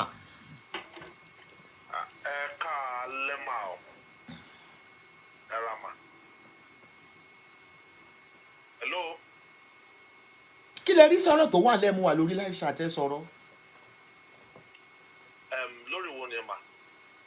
chance ẹ sọ̀rọ̀ kí la pè yín fún níta àtijọ́ sọ tẹ́lẹ̀. lórí àwọn ilẹ̀ tí àwa ń tà lọ́wọ́lọ́wọ́ ìtọ́ wà ní ọ̀nà Akínyẹlé ní òpópónà Ìbàdàn sí ìlú Ọ̀yọ́ ìtàǹtà lọ́wọ́lọ́wọ́ tó wà ní Crestview Estate. So ilẹ̀ aporúkọ ẹ̀ ní Crestview Estate. So ó dẹ̀ wà ní ibi tí ó fi bẹ́ẹ̀ jìnnà sí development tí ó ń lọ lọ́wọ́lọ́wọ́ ní ìlú Ìbàdàn. ẹ sọ̀rọ̀ pápápá kẹ́ẹ̀dẹ̀ sọ̀rọ̀ sókè ẹ jọ nítorí ọlọ́tọ́rí wọ́n máa já. ṣé òun sùn lọ́wọ́ ni. bẹ́ẹ̀ ni màá bínú mà. ẹ ṣé ká bàbá ẹ̀ sọ́ngbà yẹn máa lọ bàbá ẹ̀ fẹnu sọ tó bá lè sọ̀rọ̀ pápápá. ṣé bí mo ní kó má sùn. ilẹ̀ ẹ̀dẹ̀ ẹ má bínú so ilẹ̀ ẹ̀dẹ̀ jẹ́ ilẹ̀ tó yẹ pé ó jẹ́ ilẹ̀ alálùbáríkà nítorí pé àwọn ènìyàn ti ń rà ní ọ̀pọ̀lọpọ̀ so ní ìlú Akínyẹlé ló wà so ìlú Akínyẹlé dẹ̀ jẹ́ ìlú tó yẹ pé ibẹ̀ gangan ni a ti ní development tó ń lọ lọ́wọ́lọ́wọ́ ní ilẹ̀ Yorùbá ní ìlú Nàìjíríà so ilẹ̀ ẹ̀dẹ̀ rẹ̀ Crestview Estate la pè a ní ọ̀nà méjì a ní residential àti commercial so residential ibẹ̀ is 1.5 is a pre-launch promo so commercial is 3.5 so ilẹ̀ tí a ní lọ́wọ́lọ́wọ́ nìyẹn so ilẹ̀ ẹ̀dẹ̀ rẹ̀ kò fi bẹ́ẹ̀ jìnnà sí University of Ibadan just 10 minutes drive ní sí University of Ibadan so bí ilẹ̀ yẹn ṣe wà ní ìlú Ìbàdàn ni adẹ̀tún nìkan náà sí ìlú Èkó ìta pè ní Eagle Sport Estate tó wà ní Ìṣẹ̀rí North GRA so ìyẹn is 15 million naira plot kan so ilẹ̀ yẹn náà dẹ̀rẹ̀ sí ìlú Aláùsá Secretariat is just 10 minutes drive as well so àwọn méjì yẹn náà bí a ká sọ àwọn yẹn náà sọ àwọn yòókù àwọn máa wò wọn ní orí flyers so bí àwọn méjì yẹn ṣe rí ní ẹ̀ma. ok ilẹ̀ wa tó wà ní Ìṣẹ̀rí ńkọ́ tó ní sí ọ̀fọ̀. tó wà ní Ìṣẹ̀rí náà jẹ́ àrẹ òun náà mo ti ó ní à ń pè ní Eagle Court Estate so Eagle Court Estate yẹn dẹ̀ rí so ó wà láàrin àdúgbò ní ó jìnnà sí Màgódò so ìyẹn náà dẹ̀ rí láti ibẹ̀ sí Aláùsá Victoria just 10 to 15 minutes drive ní síbẹ̀ so àárín ìgboro ní ilé náà wà a dẹ̀ ní sí ìlú Ìbẹ̀jú-Lẹ́kí náà tá a pè ní Port Island so ìyẹn is 18 million per plot so ìyẹn ẹgbẹ́ iwájú port tó wà ní Lẹ́kí beach resort ló wà bẹ́ẹ̀ náà sí àbílẹ̀. ok ẹ jẹ́ kí n máa yín fẹnu parí ìyókù. ok ẹni tó bá fẹ́ pè wá ó lè pèsè. ẹ sọ nọ́mbà yín fún wọn. 080 82 2130. òun ni ẹ ti gbọ́ yẹn, that is PS Homes and Property. ìpá àwọn olówó wọn ò rálẹ̀ Nàìjíríà wọn ò pẹ́ sùn. So PS Homes and Property ọ̀gá ni wọ́n jẹ́, ọ̀gá nìkan tẹ́ bá ti ń wá Nigeria government ní PS is Nigeria government. Ara àwọn ambassador wa ni Alhaji Wasiu Ayinde, Alhaji Saheed Òṣùpá, then Cubana. wọ́n lọ àwọn èèyàn ńlá ní kíní wọn. ẹ mọ̀ káwọn èèyàn ńlá tó lè má bá wa ṣe ambassador lórí PS. ẹ mọ̀ pé PS nìkan lẹ̀ ń wò gẹ́gẹ́ bí ọmọ kékeré. ilẹ̀ wa is authentic, gbogbo ilẹ̀ wa ó ní sí ọ̀fọ̀. ilẹ̀ wa ló dẹ̀ cheap jù ní gbogbo àwọn tó ń ta ilẹ̀ lórí social media. àwọn oníṣe àwọn tó ń ta plọ́ọ̀tì, àwọn ìyá gbígbẹ, àwọn fòbò fi gbẹ́rẹ́ òbò gbalẹ̀, dátọwọ́ ẹ̀ lẹ̀ fi gbalẹ̀. Lizzy ẹ̀mí àbọ̀mọ́ mi lọ́wọ́. ó ti ní pé o lè gàgà yìí dáadáa, wàá gà níbi tó lápẹ̀rẹ̀, wàá gà. oko ń lérí, bó bá ra lẹ̀ lọ́wọ́ wa òbò lérí, oṣù ìpàdé lórí bẹ́ẹ̀dì. àní mo ra lẹ̀ lọ́wọ́ wa oṣù dání.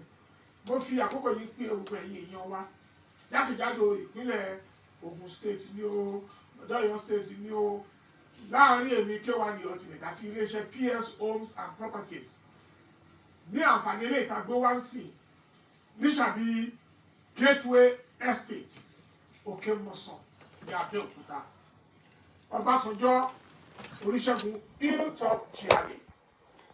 ó wà ní gbàgede ọ̀kọ̀ọ̀kan ó kàn dá gbogbo kíní ìrí mo try láti hard admin. ìṣẹ́jú àáyá kéré báyìí ní sí ilé ìjọba secretariat ní Abẹ́òkúta. Kò ju ìdajì ìṣẹ́jú kan sí ibùsọ̀ reluwé tó wà ní Ládẹrin ní Abẹ́òkúta. Kò ju ìṣẹ́jú mẹ́wàá wọ́n ti dá sí gbogbo ẹ̀rọ. ìgbọ̀rọ̀. Táyà ṣàṣà ó wá ra tiẹ̀. Àǹfààní ni fún ìwọ tó o bá wá nísìnyí wàá ra ilẹ̀ ẹ̀kan ṣoṣo ní mílíọ̀nù kan àbọ̀. Gbáre tó o bá ń gbọ́ tí wọ́n ń kọlẹ̀ kó o yá tètè sílẹ̀kùn gbáre. Èmi ti níbẹ̀ láìmọye, àwọn èmi ti níbẹ̀ láìmọye. Wá darapọ̀ mọ́ wa K1 The Ultimate àti iléeṣẹ́ PS Homes and Property. À ń pè yín ìyẹn wa báyìí. Yálà l'Abẹ́òkúta ni o, níjẹ̀bú ni o, lẹ́kọ̀ọ́ ni o, níbàdàn ni o, níbikíbi nílẹ̀ Nàìjíríà. Bí o bá kówó sórí ilẹ̀ kò lè ṣòwò short àṣejìrè ni. Ẹ tètè máa bọ̀, ẹ máa bọ̀. Ẹ̀yin ìyẹn wa lọ́tùn lósì ẹ máa bọ̀. K1 The Ultimate. Èmi náà ní estate tí mo ra ṣe síbẹ̀, mini estate kí wà ló wà bẹ́ẹ̀. Ire o. Alhaji K1 wọ́n ní bó bá ra lẹ̀ lọ́wọ́. wọ́n ní deal pẹ̀lú níbo blues player. Alhaji Wasiu àwọn náà ní share nínú PS Homes and Property. Alhaji Saheed Òṣùpá àwọn náà ní share, ẹ lè contact wọn. àwọn náà ní share nínú àwọn tó pọ̀ àwọn wọn ní PS pẹ̀lú ìjọba Nàìjíríà. Ìjọba Nàìjíríà ò dẹ̀ lè gbé fake ilẹ̀ kalẹ̀ pé kẹ́ bá wọn ta. Ìjọba Nàìjíríà ò dẹ̀ ní gbé aago dání fún yín kó máa lo aago pé Buhari ni mí ẹ bá mi ra lẹ̀ wọ́n á lo representative náà ni. So ilẹ̀ PS ilẹ̀ tí mo guarantee fún yín ni ilẹ̀ wa nìbàdàn bẹ̀rẹ̀ láti 600,000 naira per plot. Èmi náà ní 2 acres níbẹ̀. So yìí GRA tó wà ní Ìbàdàn lọ́wọ́lọ́wọ́ tó dàbí àjà tó máa di àjà ó là ń pè ní Crest View Estate. Plot kan níbẹ̀ à ń ṣe sales lọ́wọ́ náà ó dẹ̀ máa increase is 1.5 million. Ẹgbẹ́ títì gangan ló wà. Ẹgbẹ́ títì ilé dẹ̀kun gbogbogbò government secretariat ibẹ̀ ló wà. University ibẹ̀ ló wà. Láti ibẹ̀ dé University of Ibadan is only 88 minutes. 1.5 àwọn ò wá ọwọ́ mọ́. Nigeria government a fẹ́ kí gbogbo àwọn tó wà ní òkè òkun kó wá invest. A dẹ̀ guarantee ní security. Gbogbo ilẹ̀ wa ló ní CCTV camera. A guarantee àwọn ò ń ta ilé ẹ̀ra ilẹ̀ igi blọọkù kan tẹ́ bá máa fi di ọdún tó ń bọ̀ ilẹ̀ yẹn á ti appreciate. Ẹ lè fi ṣe land bank kẹ́ ẹ rà sọ́wọ́. Èmi ń rà á jọ báyìí ni Alhaji Wasiu Òṣùpá Saheed Òṣùpá wọ́n fẹnu ara wọn sọ 18 acres ní wọ́n rà tán fẹ́ǹsì. Àwọn náà ti dọmọ onílé ẹnu bàbá ń bàbá yíyá mọ́ ọyọ́ tàdí ẹ̀rí. Torí náà kẹ́ tara ṣàṣà ìdá kẹ́ kọ̀ǹtàtì iye owó tó ń jẹ́ Esabod tó ń bá yín sọ̀rọ̀ lórí +353 899 751333. A máa fún yín ní gbogbo information yẹn, phone number PS tí ẹ ò bá get phone number, ẹ jẹ́ fún yín ní phone number direct sí PS Homes and Property +234, that is tó bá ń pè láti any other country rather than Nigeria. 808 221 2130. Ẹ ṣé mo dúpẹ́. Nípa ọ̀rọ̀ tó ń lọ ní Russia àti Ukraine, wọ́n ní ó ń bọ̀ àwọn là ń dẹ́ẹ̀dẹ̀. Only illiterate, mo gbọ́ táwọn illiterate bloggers kan sọ yí pé ilẹ̀ Áfíríkà nìkan ni nuclear weapon ò lè dé, because ẹ lọ Google tán pè ní nuclear weapon, the world ló máa destroy. Àwọn tó bá ti ju nuclear wọn máa sá lọ sí Nàìjíríà, ẹ mọ̀ ó dàbí vapor ni. And the world is global, is one. The whole world is like a ball. When they shoot it to the hill, ó máa dé Nàìjíríà. Èmi ò mọ̀ tí ìhàlẹ̀ Putin Russia ṣe pọ̀ tó yẹn. Turkey náà ní nuclear weapon, wọ́n dẹ̀ jọ máa ń jagun ni. Èmi ò rò pé bóyá kí àwọn other western countries tí wọ́n fẹ́ lọ jà bẹ́ẹ̀, ọ̀rọ̀ yẹn fẹ́ dàbí ọ̀rọ̀ ìjà Saddam Hussein tó ṣẹlẹ̀ ní ìgbà kan, but wọ́n tètè freeze ibi tí wọ́n kó nuclear Saddam Hussein sí, which is American base tó fẹ́ ṣe ní ìsìn tó fi ń bọ́ǹbù gbogbo ibi tí ammunition Russia wà. Ẹ mọ̀ pé nínú ká jagun ọ̀gá ní Russia bóyá èmi gan ló yẹ kó máa pè ní Esabod Putin. Òbẹ́ nìkan jà fọwọ́ gún gbogbo ilé lórí. So ẹyẹ àdúrà lókù tá máa gbà tá máa rawọ́ ẹ̀bẹ̀ sí Ọlọ́run. Nuclear weapon tó máa ṣe báyìí, ẹ rántí àsìkò kan wọ́n ja ogun abẹ́lé kan ní Nàìjíríà ńgbà kan in the 60s. Kì í ṣe nuclear weapon, but ó fara jọra wọn kàn infuse kìíní yẹn ni. Ẹ rí i pé àwa fi kerosene, ẹ tó bá rántí a máa fi kerosene sínú aṣọ, a máa fi bomú. Ẹ wá wo bí Ọlọ́run ṣe ń bínú. Ẹ̀yin tẹ́ ń lára lórí social media ẹ mọ́ra yín. Gbogbo àwọn ara yín lẹ máa fi bú Esabod pé ó ń lára tó pé mò ń sòótọ́. Ẹ gbọ́ná, ṣé aṣọ tẹ́ ń wọ̀ ni mo fẹ́ wọ̀? Ebi ò ń fi àǹkárá ránṣọ. Ready-made mo máa ń wọ̀. Ṣé bling bling ni mò ń bá yín wọ̀? Wọ́n ní ilé láyé, mo bá wọn nílé. Wọ́n ní wọ mọ́tò tuntun, mo bá wọn gun mọ́tò tuntun. Wọ́n ń bímọ, mo bímọ. Wọ́n ní grandchildren, mo ní. Wọ́n ń tọ́ ọmọdé ibi tẹ́rù òtí ní bàbá. Ẹ jọ kí ni mò ń jowú lára yín? I guess she's jealous of you. Kí ni Lizzy ní? Lizzy got nothing. Lizzy sí òbò. Ibi tó sí òbò dé. Ológun ní Lizzy, ológun ní Láti dẹ̀ ṣòfófó fún ẹnìkan wípé Lizzy kì í ṣe ìyàwó tó ń bá wọn dalẹ̀. Mo ṣe pè ní jígọ́lọ̀. Yóò mọ̀ lẹ́yìn ìfẹ́ yín yóò mọ̀ lẹ́yìn. Ìwọ ń fi ògùn de Láti ń fọ́ ògùn gba nǹkan lọ́wọ́ ẹ̀. Sórí Láti ó wá gbẹ̀san ni. Ó ń claim pé nígbà tóun ń ṣiṣẹ́ ní owó dé onírin, wípé ìjàpá tóun ń lò lọ́dún yẹn ó fòbò gbà lọ́wọ́ òun dẹni tó ń fẹsẹ̀ rìn tó gbé mọ́tò fún ẹ, Lizzy Anjorin. Olóṣì sọ pé olókọ́kọ́ gbé mọ́tò fún ẹ, òótọ́ lè sọ pé mo sọ lánàá yìí pé irọ́ ló ń pa pé mo ló ti tọ̀ ni. Pé padà sọ́dọ̀ ẹ̀ ó wá gbá return ni. Mo ló scam ẹ ní $35,000 when you were in Florida. Stop putting out that Quran. Spare me your fuckery. Àfáà ń fi Kùránù, wọ́n fi ń ṣépè irọ́. Wọ́n fi Bíbélì ṣépè irọ́. Nípa tí ọba Lámídì Adéyẹmí, kábíyèsí ikú bàbá yìí. Of course, tẹ́ni ọba bá ṣe tí ò dá máa sọ, mo dẹ̀ tó máa sọ, sorry card lẹ máa gbà. I'm a registered blogger, lọ Google orúkọ mi, and Esabod is a trademark. Ìmàtẹ̀ kọ́kọ́ fún ènìyàn fún yẹn lásán. Adájọ́ gọ́mọ̀ pé ó tán fi ṣe trademark is over millions. iye tó pàwọ́ àtà Lámídì Adéyẹmí tó sọ fún mi.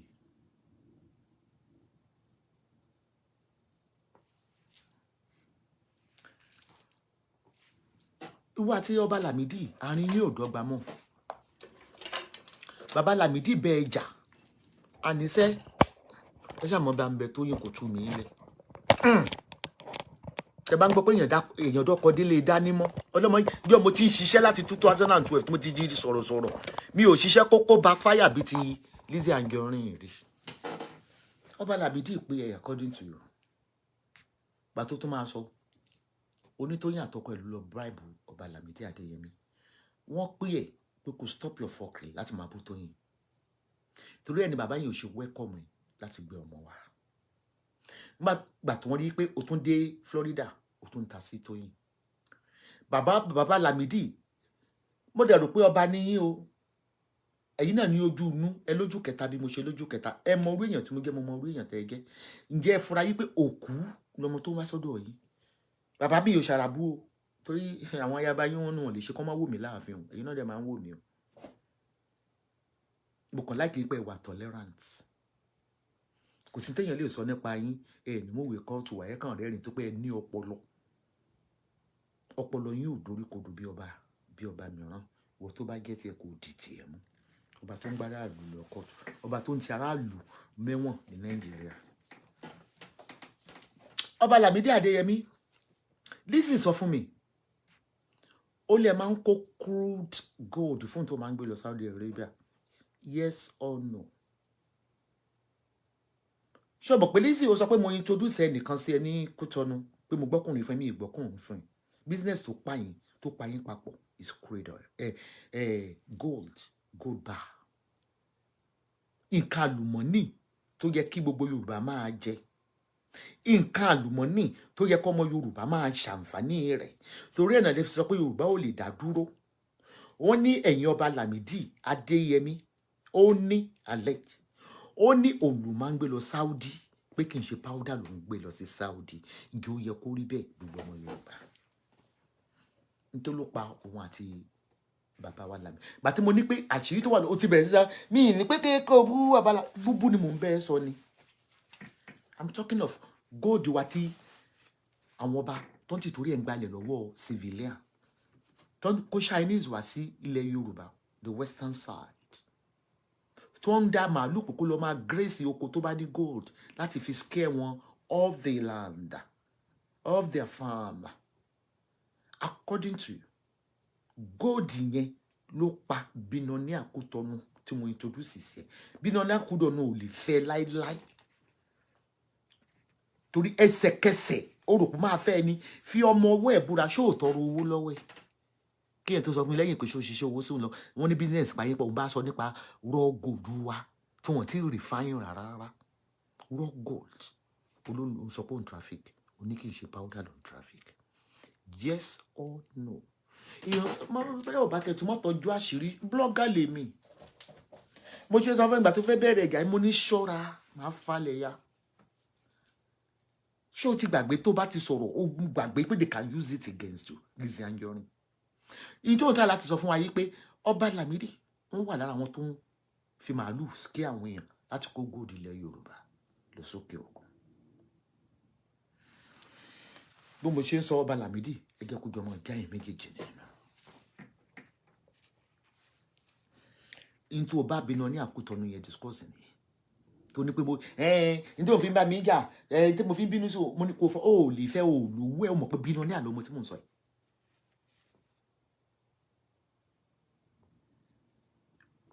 ó wà láwọn àwọn ó ní rìfàìnárì Kútọ́nù tó jẹ́ bí àbúrò mi ni bọ́tọ́ mọ́ Kútọ́nù ni.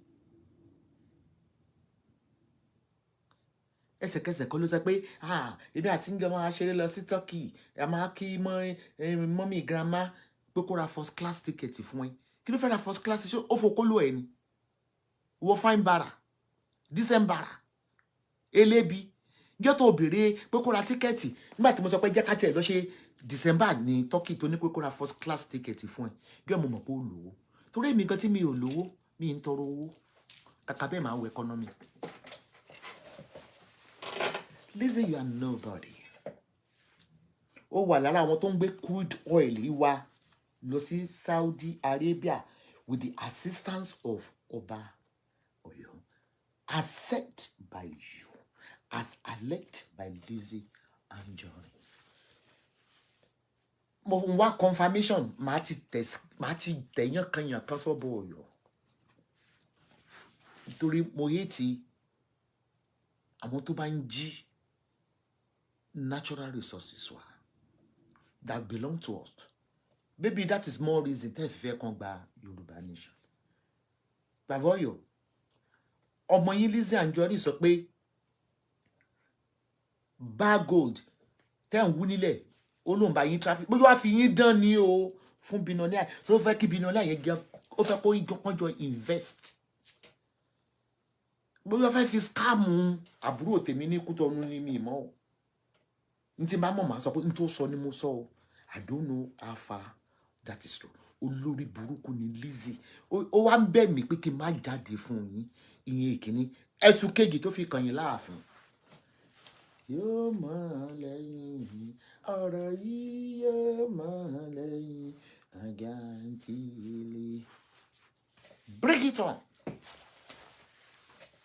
Kò ní dúró jẹ́ tán. Wọ́n má kó bá dígà àdì sẹ́yìn tí wọ́n bá nílẹ̀ Lizzy.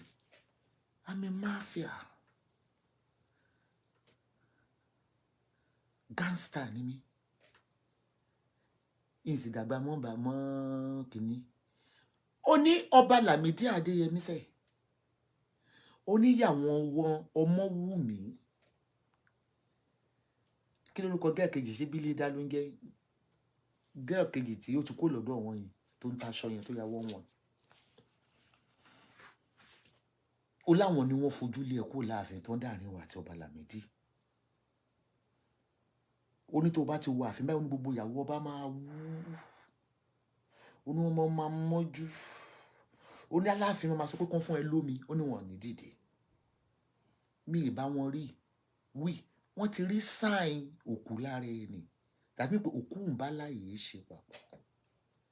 Torí pé òwò tó fẹ́ báyàn jà ó lẹ́rùn ìfẹ́.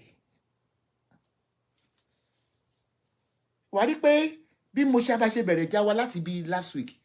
Mo rò pé ó yẹ káwọn strange speaker tí ò bú mi rí. Àwọn ògbóǹtagìrì speaker tó ń ṣíwájú mi bẹ̀rẹ̀. Àwọn tó ta lẹ́nu ṣóṣóṣó. Mo rò pé ó yẹ kó ti jáde fún ẹbí ti Tóyìn. Ó mọ àwọn tó jáde nígbà tí Tóyìn. Lọ́wọ́ ó sì ń bẹ lórí YouTube. Kò sí news tí ò gbé mi. Ìgbé mi àti Portable actor ìjà ìyẹn Gateman. Wọ́n ti torí tèmi wọ́n gbé mi àti Portable newspaper gbé wa. Èmi àti ẹ̀ńgà rẹ̀ ni gbé wa. Wọ́n ti mọ̀ pé ní scrant ni wa. Wọ́n mọ̀ pé wéèrè ti pàdé wéèrè. Inú wọn dùn pé kí n tẹ̀ sí ẹ lójú ló ń gẹ́ bẹ́ẹ̀ o. Ṣopó kì í ṣe public figure. Kí ta ni yóò tẹ wà ní Nollywood yẹn ẹgbẹ́ tó yìn sẹ́gbẹ́ kan. Ẹ jẹ́ kí n bú fún kí Akíndélé ní ìsìn gbogbo newspaper ni ó gbé. In favour of her, not Esabod. Wọ́n máa kọ́ ha iye ewé tó ń ti bú fún kí Akíndélé o. Lizzy. Stop calling yourself a celebrity. Paper ó gbé wa o. Mi àti ẹlẹ́gbẹ̀gbẹ̀ ni wá miscreant. Lẹ́gbẹ̀gbẹ̀ ni wá street fighters. Lẹ́gbẹ̀gbẹ̀ ni wá newspaper ọmọ tó ń fi gbé wa. They are all happy because they love Toyin. BBC tó ti ẹ̀gẹ́ àmì ẹ̀bọ tí yẹn ò mọ news kan láì gbé. Òfófó BBC pọ̀ gan. Kí má ti wù kọ́ ó ti gbé Esabod. Kí má ti ṣe wọ́n ò gbé wa o. Lizzy ò ń ṣe public figure o. Wọ́n ló pèrè ẹbẹ́ òkú ni ẹ o. Lizzy yìí dalẹ̀ ayé rú padà sí sáàrí òkú o. Gbéró tì mí ẹjọ́ padà o. Sọ fún gbogbo èèyàn kílé tó fi sọmọ ní Rótìmí. Kílé tó fi sọmọ ní Ọba. Wà á rí pé gbogbo orúkọ tó ń sọ ọmọ kò bá taráyé mu. Obóbìnrin ó sọ Kingi. Ó tún sọ ọmọ Florida. Iṣẹ́ òkú ni. Iṣẹ́ ghost ni. Àṣé òkú ni mo jíṣẹ́ fún aráyé ẹ gbà mí o. Mo ti bá òkú dòwò pọ̀ o. Ẹ wá gbà mí lọ́wọ́ Lizzy Anjorin. òkú ni ẹ́. Mo ti bí ẹ léèrè níwájú Ọlọ́run mẹ́ta lọ́kan rí pé ọlọ́mọ Kútọ̀nù ni ẹ́, mo ní dàpẹ́ bí àtàbúrò mi yẹn lájọ bí ẹ o. Tó mo fi connect yín mi àkóso pé ọmọ Kútọ̀nù ni ẹ́ bóyá bí ẹ trace family ẹ̀. Kí ló sọ olóò mọ bàbá ẹ̀? Ìyá ẹ̀ta tó béèrè fọ́tò ó ní àmọ̀ ló wólú ìgbà bí ìyá ẹ̀ lábẹ́ ẹnu dé tẹ̀ ń gbé. Mo ti bá òkú sọ̀rọ̀ o.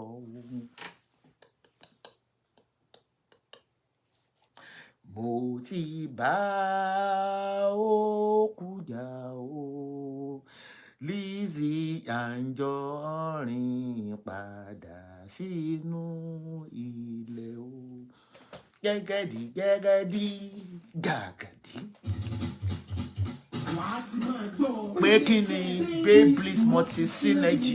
Nílé iṣẹ́ kan tó ń mọ̀ nípa ojúlówó pure 18 karat Italian gold.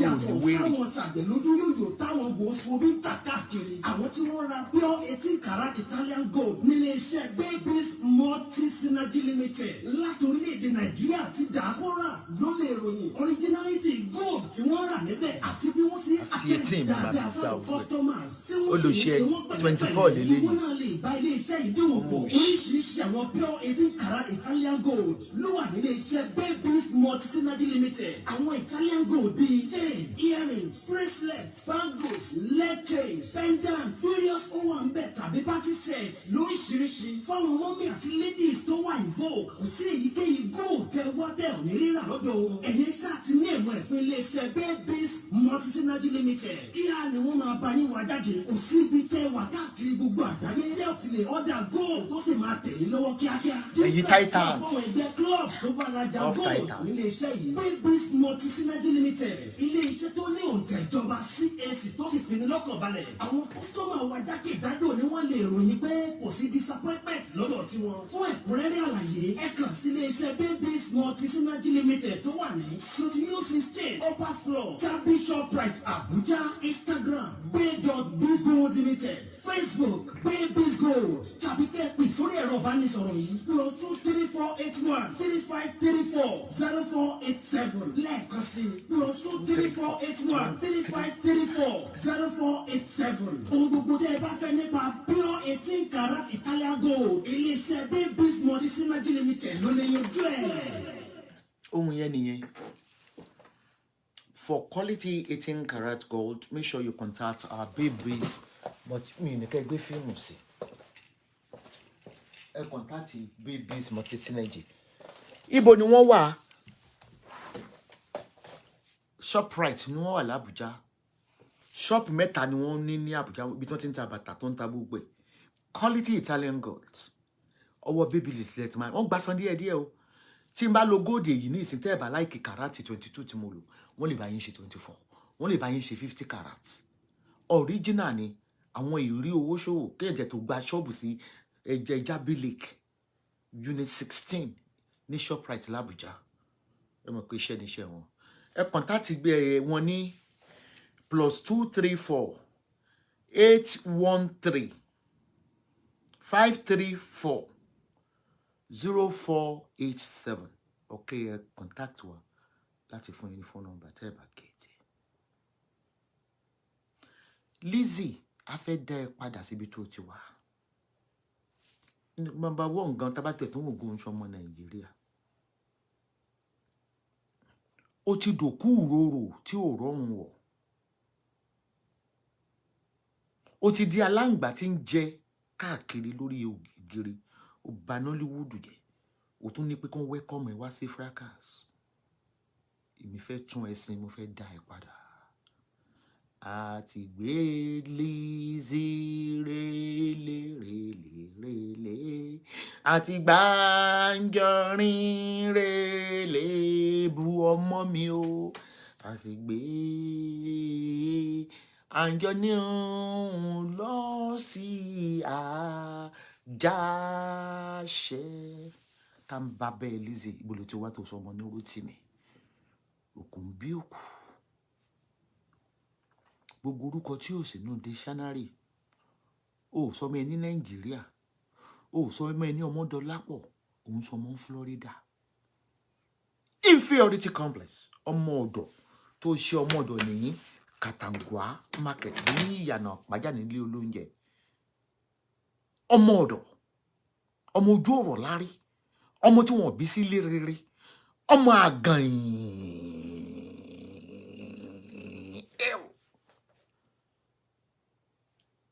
wo gbogbo ẹ̀yin tẹ́ bá ń stream lórí Facebook tẹ́ ń stream show mi àbẹ́ ń stream ẹ lọ monetize page yìí o àjọ jẹ owó yìí ni o torí kò ní mọ síbí mo fẹ́ wo comment nis láti mọ̀ bóyá àwọn titans wà níbí mo ti adopt titans sí tan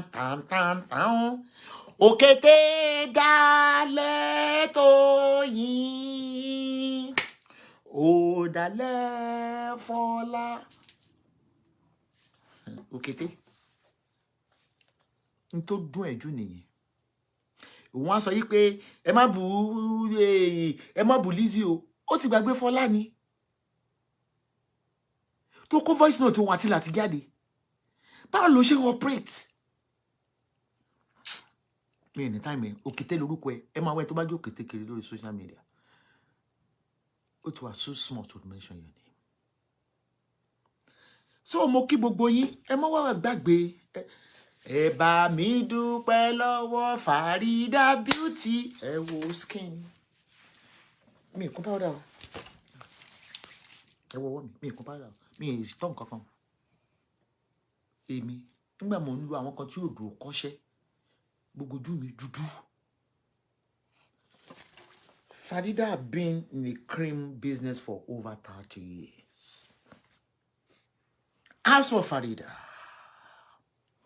bẹ́lẹ̀ ìbá máa wí ẹ̀yin ẹ́tàsì gbogbo tẹ máa sọ yí pé ẹ má ra cream lọ́wọ́ Farida o ẹ má ra lẹ̀ lọ́wọ́ PS o akúṣẹ̀kọ́ ni mò ń polówó fún ẹ ṣàgùn mu àwọn ọmọ ewé àwọn Esabod nation àwọn titans tó mo ti adopt ọmọ tuntun àwọn ló ń ra ilẹ̀ àwọn ni wọ́n lọ ọ̀dọ̀ Lábànjí gbọ̀mí ṣe kàn yín nínú òkú ìyá àdèlè sẹ́yìn tẹ́ ẹ̀ láṣọ ọlọ́run tẹ́ ẹ̀ lówó jẹ tẹ́ ẹ̀ ní etí ń kàrà àti ẹ̀yọ kan sẹ́yìn lẹ́ẹ̀ṣẹ̀ ẹja ni lẹ́ẹ̀ṣẹ̀ ilé ni lẹ́ẹ̀ra kírímù lẹ́ẹ̀ra lẹ̀ ni Lizzy òjòwúbìnrin abèkèrè létí tó bá sùn lọ a sì máa játọ́ a sì máa játọ́ tọ́pọ̀ àní olóńgbò ni òjò abirùn ló ń ṣe inú fíìmù ó máa ń játọ́ ni Lizzy Anjorin òjòwúbìnrin àbèkèrè létí tó bá sùn lọ a sì máa játọ́ ẹgbẹ́ náà gbàgbà kí ló dé kí ló fi yàtọ̀ sí gateman tó ń lò nínú fíìmù abirùn bó sì gbígbẹ̀yìn ayé ẹ̀ ó ṣe rí ni tó o bá padà sí sàárè ibi tó ti wá a fẹ́ rí carnation Nàìjíríà ọba Ọ̀yọ́ mo ṣe bá àrùn ọ̀rọ̀ yẹn o nípa mineral resource mi ì fi ọba tó ṣe orí ẹ̀ lọ́jọ́ kìíní ó gbé mi lọ kóòtù láti lọ stop mi nígbà tí mo ń ta ṣeré ṣé lótìtọ́ lẹ́ ń gbé bar gold fún Lizzy kò máa gbé lọ Saudi Arabia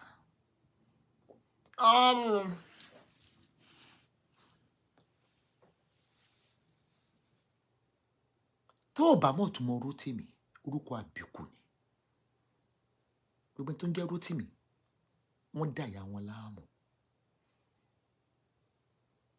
mo fẹ́ kó o ro 2+2 padà kó tó di kó tó máa jáde fún mi bí o rẹ̀ ti jáde lọ́wọ́lọ́wọ́ tó ń tu bí èèyàn torí mi ò wẹ̀ mo wá lè lọ wẹ̀ létà mo tún lè jáde fún ẹ létà TV rédíò lèmi ẹnu yìí ń ro mí I got nothing to lose.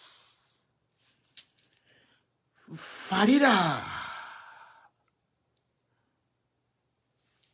àwọn kan ní Esabod tí ń bóra o ẹ wọwọ́ mi ìbóra o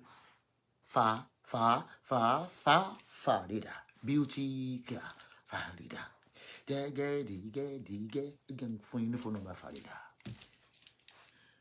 iléeṣẹ́ àgúnmọ̀ òwò nìyí o tí o bá wa da advertisement papọ̀ tí o bá rí yàtọ̀ nínú ayé ẹ̀ oṣù kan mà kọ́ gbà lọ́wọ́ ẹ̀ àwọn tí mo máa advertise ọ̀hún gbà tó ń sọ yí pé ọdún kan làwọn fẹ́ ṣe ẹ kàn lóṣù kankan fi dán o and my price is reasonable. Ó depend lórí ọjà tó máa ń tà. Agúnmòwò iyewé ìmìlágé lára ìyá tó ń tewé tegbòdé. Lizzy, nǹkan mẹ́ta ló máa búra fún nísìn. Acquisition mẹ́ta. Bàbá Ọ̀yọ́ ń gbé mineral resources fún ẹ gold lọ sí Dubai. Yes or no? Ta ló bí ọmọ wẹ̀? Florida. Rotimi òun ló bí Florida. Àbí wọ́n ló bí. Tí n bá tún rí tó gbé Quran sókè. Ìyẹn ò jẹ́ mi o. Pé mi wà religious. I'm spiritual. Wọ́n ti pé babaláwo àwọn ọmọ àfáà ló ń gé orí èèyàn. Orúkọ Allah náà ni wọ́n máa lò. Christian tó ń pààyàn Bible náà ni ó mọ̀ lò. Olórí burúkú ọmọ ni ọmọ tó ń kú lọ́jọ́ súnà. Ọmọ tó ń kú lọ́jọ́ súnà ni ọ́. Èmi ló sọ pé bàbá mi tata. Lizzy. Sáwọn atata ń tọ́tọ́ àwọn yóò mọ ṣáàtì ṣe. Ṣáàtì ṣe Esabod ó gbókù ọmọ ó ṣe kíní kan ṣe yẹn ń ṣáàtì ni. Mi ní la máa tó fún ẹni. Kọ́nà tí wọ́n gbogbo èpè ètò máa lè dàgbé ní kánṣẹ́. Ẹnikẹ́ni tó àgbáyà ni mí o. Mo ń bá yé ọmọdé jẹ́ o. Kọ́lọ́mọ kìlọ̀ fọ́mọ rẹ o. Ẹ kọ́ àwọn ọmọ yín lẹ́kọ̀ọ́ lé àwọn ọmọ tèmi ń ṣe rádaràda. They are not on social media. Àwọn ọmọ mi ò ń ṣòṣì wọn ò ń ṣorí burúkú. They are well cultured, they are trained, they are educated. Wọ́n ń ṣe literate. Ọmọ tó bá fẹ́ kí n bá yóò jẹ́ kó ta sí mi ó ní orógùn yẹn lọ. Ẹ ṣé mo dúpẹ́. Tí ẹ bá fẹ́ get House of Farida. House of Farida. Tí o bá ní nọ́kúbọ̀n try ẹ o. Mo ní mi ò kún powder ṣẹ́rí bí ó dúdú jù. Ọmọ gbó ló dúdú mo wá di caramel. House of Farida ló lè ṣe for your facial treatment, facial chemical peel, body massage, body scrub, polish, waxing, intimate tissue, body repair, teeth whitening, fat reduction, enlargement, and butt enlargement. Wọ́n yẹn enlarge ọyàn. Don't send this to me, Sherry. Àwa náà ń tà bẹ́ẹ̀ lórí website wa. Tó dá wa mo lù ìdù, tó wá fún fún mi cream sí, náà yàn mí tó bí sí ní 61. Into bini. Get House of Farida on 080-370-18772. On wà lórí social media handle. Instagram, House of Farida Beauty. Facebook, House of Farida Beauty. I love everybody. Season film la wà yìí o. Ebi olójú tí o. Ẹ má máa fi yẹn dẹ́rù bà mí pé àgbàyà ń dọ́mọdé lóhùn. Kí lọmọdé ń bọ́ àgbàlagbà fún? Wọ́n lọ́mọ tí wọ́n bá kọ́lẹ́kọ́lé ìta ló ti máa jìyà. Kàkà kọ́mọdé pa mí lójú láyò máa fojú gbogbo. Ìbí mi lọ́mọ Ìbàdàn májàmájà tó fi kó ara wájú lẹ́wọ́. Ìbàdàn tìlú Tòjó. Tìlú Àjàyí olódògbò. Kí n tó gbaṣẹ́ yìí mo kọ́kọ́ dì sóhun gbogbo abọ́dẹ rẹ̀. Mo kọ́kọ́ dì sóhun gbogbo àwọn tó súnmọ́ mi tí ó bá mi sọ̀rọ̀. Pé wo ẹran tí ọmọ ẹni tí ìwà ń ṣe o. Mo make sure pé mo kọ́kọ́ tẹ̀ sí wọn lójú mo bá wọn jà. I'm a freelancer. I don't have any family. Gbogbo ìpìtẹ́ ìṣẹ́ fáwọn ọmọ yìí orí wọn ló ń lọ. Àdàbí táwọn ọmọ mi bá ní fake profile tán bóyá rí. Mo lọ́mọ tó lẹ́kọ̀ọ́ iléeṣẹ́. Orí ọmọ kéékèèké tí mo dẹ̀ fi ń gbára wọn ó ń dùn mọ́ mi gangan ni. Irú ẹ̀ láàmú rí. So gbogbo ọmọ kékeré ẹ lọ bọ́ sábẹ́ ẹ̀yà yín kọ́kọ́ yín lẹ́kọ̀ọ́. Ọmọ tí ò bá kẹ́kọ̀ọ́ ó máa lọ tògótògó ó máa ṣògo nù ló ń jẹ́ bẹ́ẹ̀. Ó máa sọnù tògótògó á lọ ṣògo á tún ṣògo nù. Fáàtì mo sọ fún yín. Nobody can bully Esabod. Èmi gangan làgbà bully has been called by everybody. Nobody can push Esabod down. Àṣàṣì ẹ wọ́n wá ń jà lórí Facebook ó ní oògùn ẹ ló ṣiṣẹ́ Lizzy. Lizzy olóṣì yóò kó gbogbo òru àti bùbá yóò kó rọra bí àwọn tó ń tẹ ẹ̀kọ́ àtọ̀lẹ̀ ní pópó Iyemọja nìbàdàn. Ọmọ kékeré akósí wèrè aṣọ ó fún wọn ní English tó lè kó má tẹ̀gbẹ́ pé wèrè tó ń ta tó ń kó stone kí ló dé onídìí pẹ̀lú oní artificial bomb artificial breast ó rọyàn. Ọmọkọ́mọ tó bá kópa ní you are so ugly. Pupa yẹn ló máa ń jẹ gbogbo you are so ugly. Bọ́ sínú ọ̀dà kó ṣú ààrẹ you are so ugly. Wàláì àríkẹ́ eyín wàìṣá eyín bọ́gọ́ eyín ẹṣin eyín òkú tó gbé sínú ilé gan fáìn jù ẹ lọ. kò ní dá fún ẹ, kò ní dá fún láti, kò ní dá fún àríkẹ́. The more speaker you bring, the more I'll be talking. Kò lè sú mi o. Mo sọ̀rọ̀ tó àtàná ni o. Ẹnu òun ro mí, rédíò ní mí. Blogger ni mí, mo lè ṣe show 72 hours non-stop. Surutu. Olórí burúkú lọmọ yẹn o. Gbogbo àwọn Instagram wà ní kọ̀mpútà, gbogbo àwọn messages ẹ̀ máa bẹ̀rẹ̀ sí post sórí Instagram or Facebook. Abaniláyọ̀ jẹ́ ní Lizzy Anjorin. Abanilógo jẹ́ ní Lizzy Anjorin. Tó bá dẹ̀ ti mú ọmọ ọ̀dọ̀, àwọn wọn dé kò tán ń dèrè, ó dé kò dèrè. Ó ti gbàgbé ìbí ẹ̀ bọ́n ṣe bí ẹ̀. Ó dé kò dèrè, torí àwọn tó bí ẹ̀ ò dá wọn mọ̀, wọ́n ti kú, ìwọ́gun òkú, ó tún bí rótì ní òkú. Ọmọ nǹkan tó bá wà lórí fracas, tọmọtọmọ ni wọ́n máa ń ṣépè fún, ṣáà bọ́ ṣe máa ń ṣépè fáwọn ọmọ mi àtàwọn ọmọ mi. Wọ́n á tó kọ rest in peace. So kò lawọ́ ẹ̀ kò fún mi, lè bá ṣe ń ṣe ẹnu. Wọ́n ló ní pé ó fẹ́ wá. Instagram náà wọ́n ti ń ṣépè fọmọ. Facebook ọmọ gbọ́ ó kù tọmọtọmọ. Esabod. Ó kù tọmọtọmọ Esabod. So tí máa ní ọmọ Lizzy ní ó kù. Ó ti wọnú Facebook fracas. Abọ́sì pé mi ní ìlà sọ fẹ́ pọ́ mi ó kù. Òkú ní already. Bó tí mi ò kú ni. Wà á dé pé nígbà tí ó gbé ọmọ tó bí tí ń ṣọ́ mi tó gbé sọ́nù nínú pọ́ọ̀bù yẹn Rótìmí.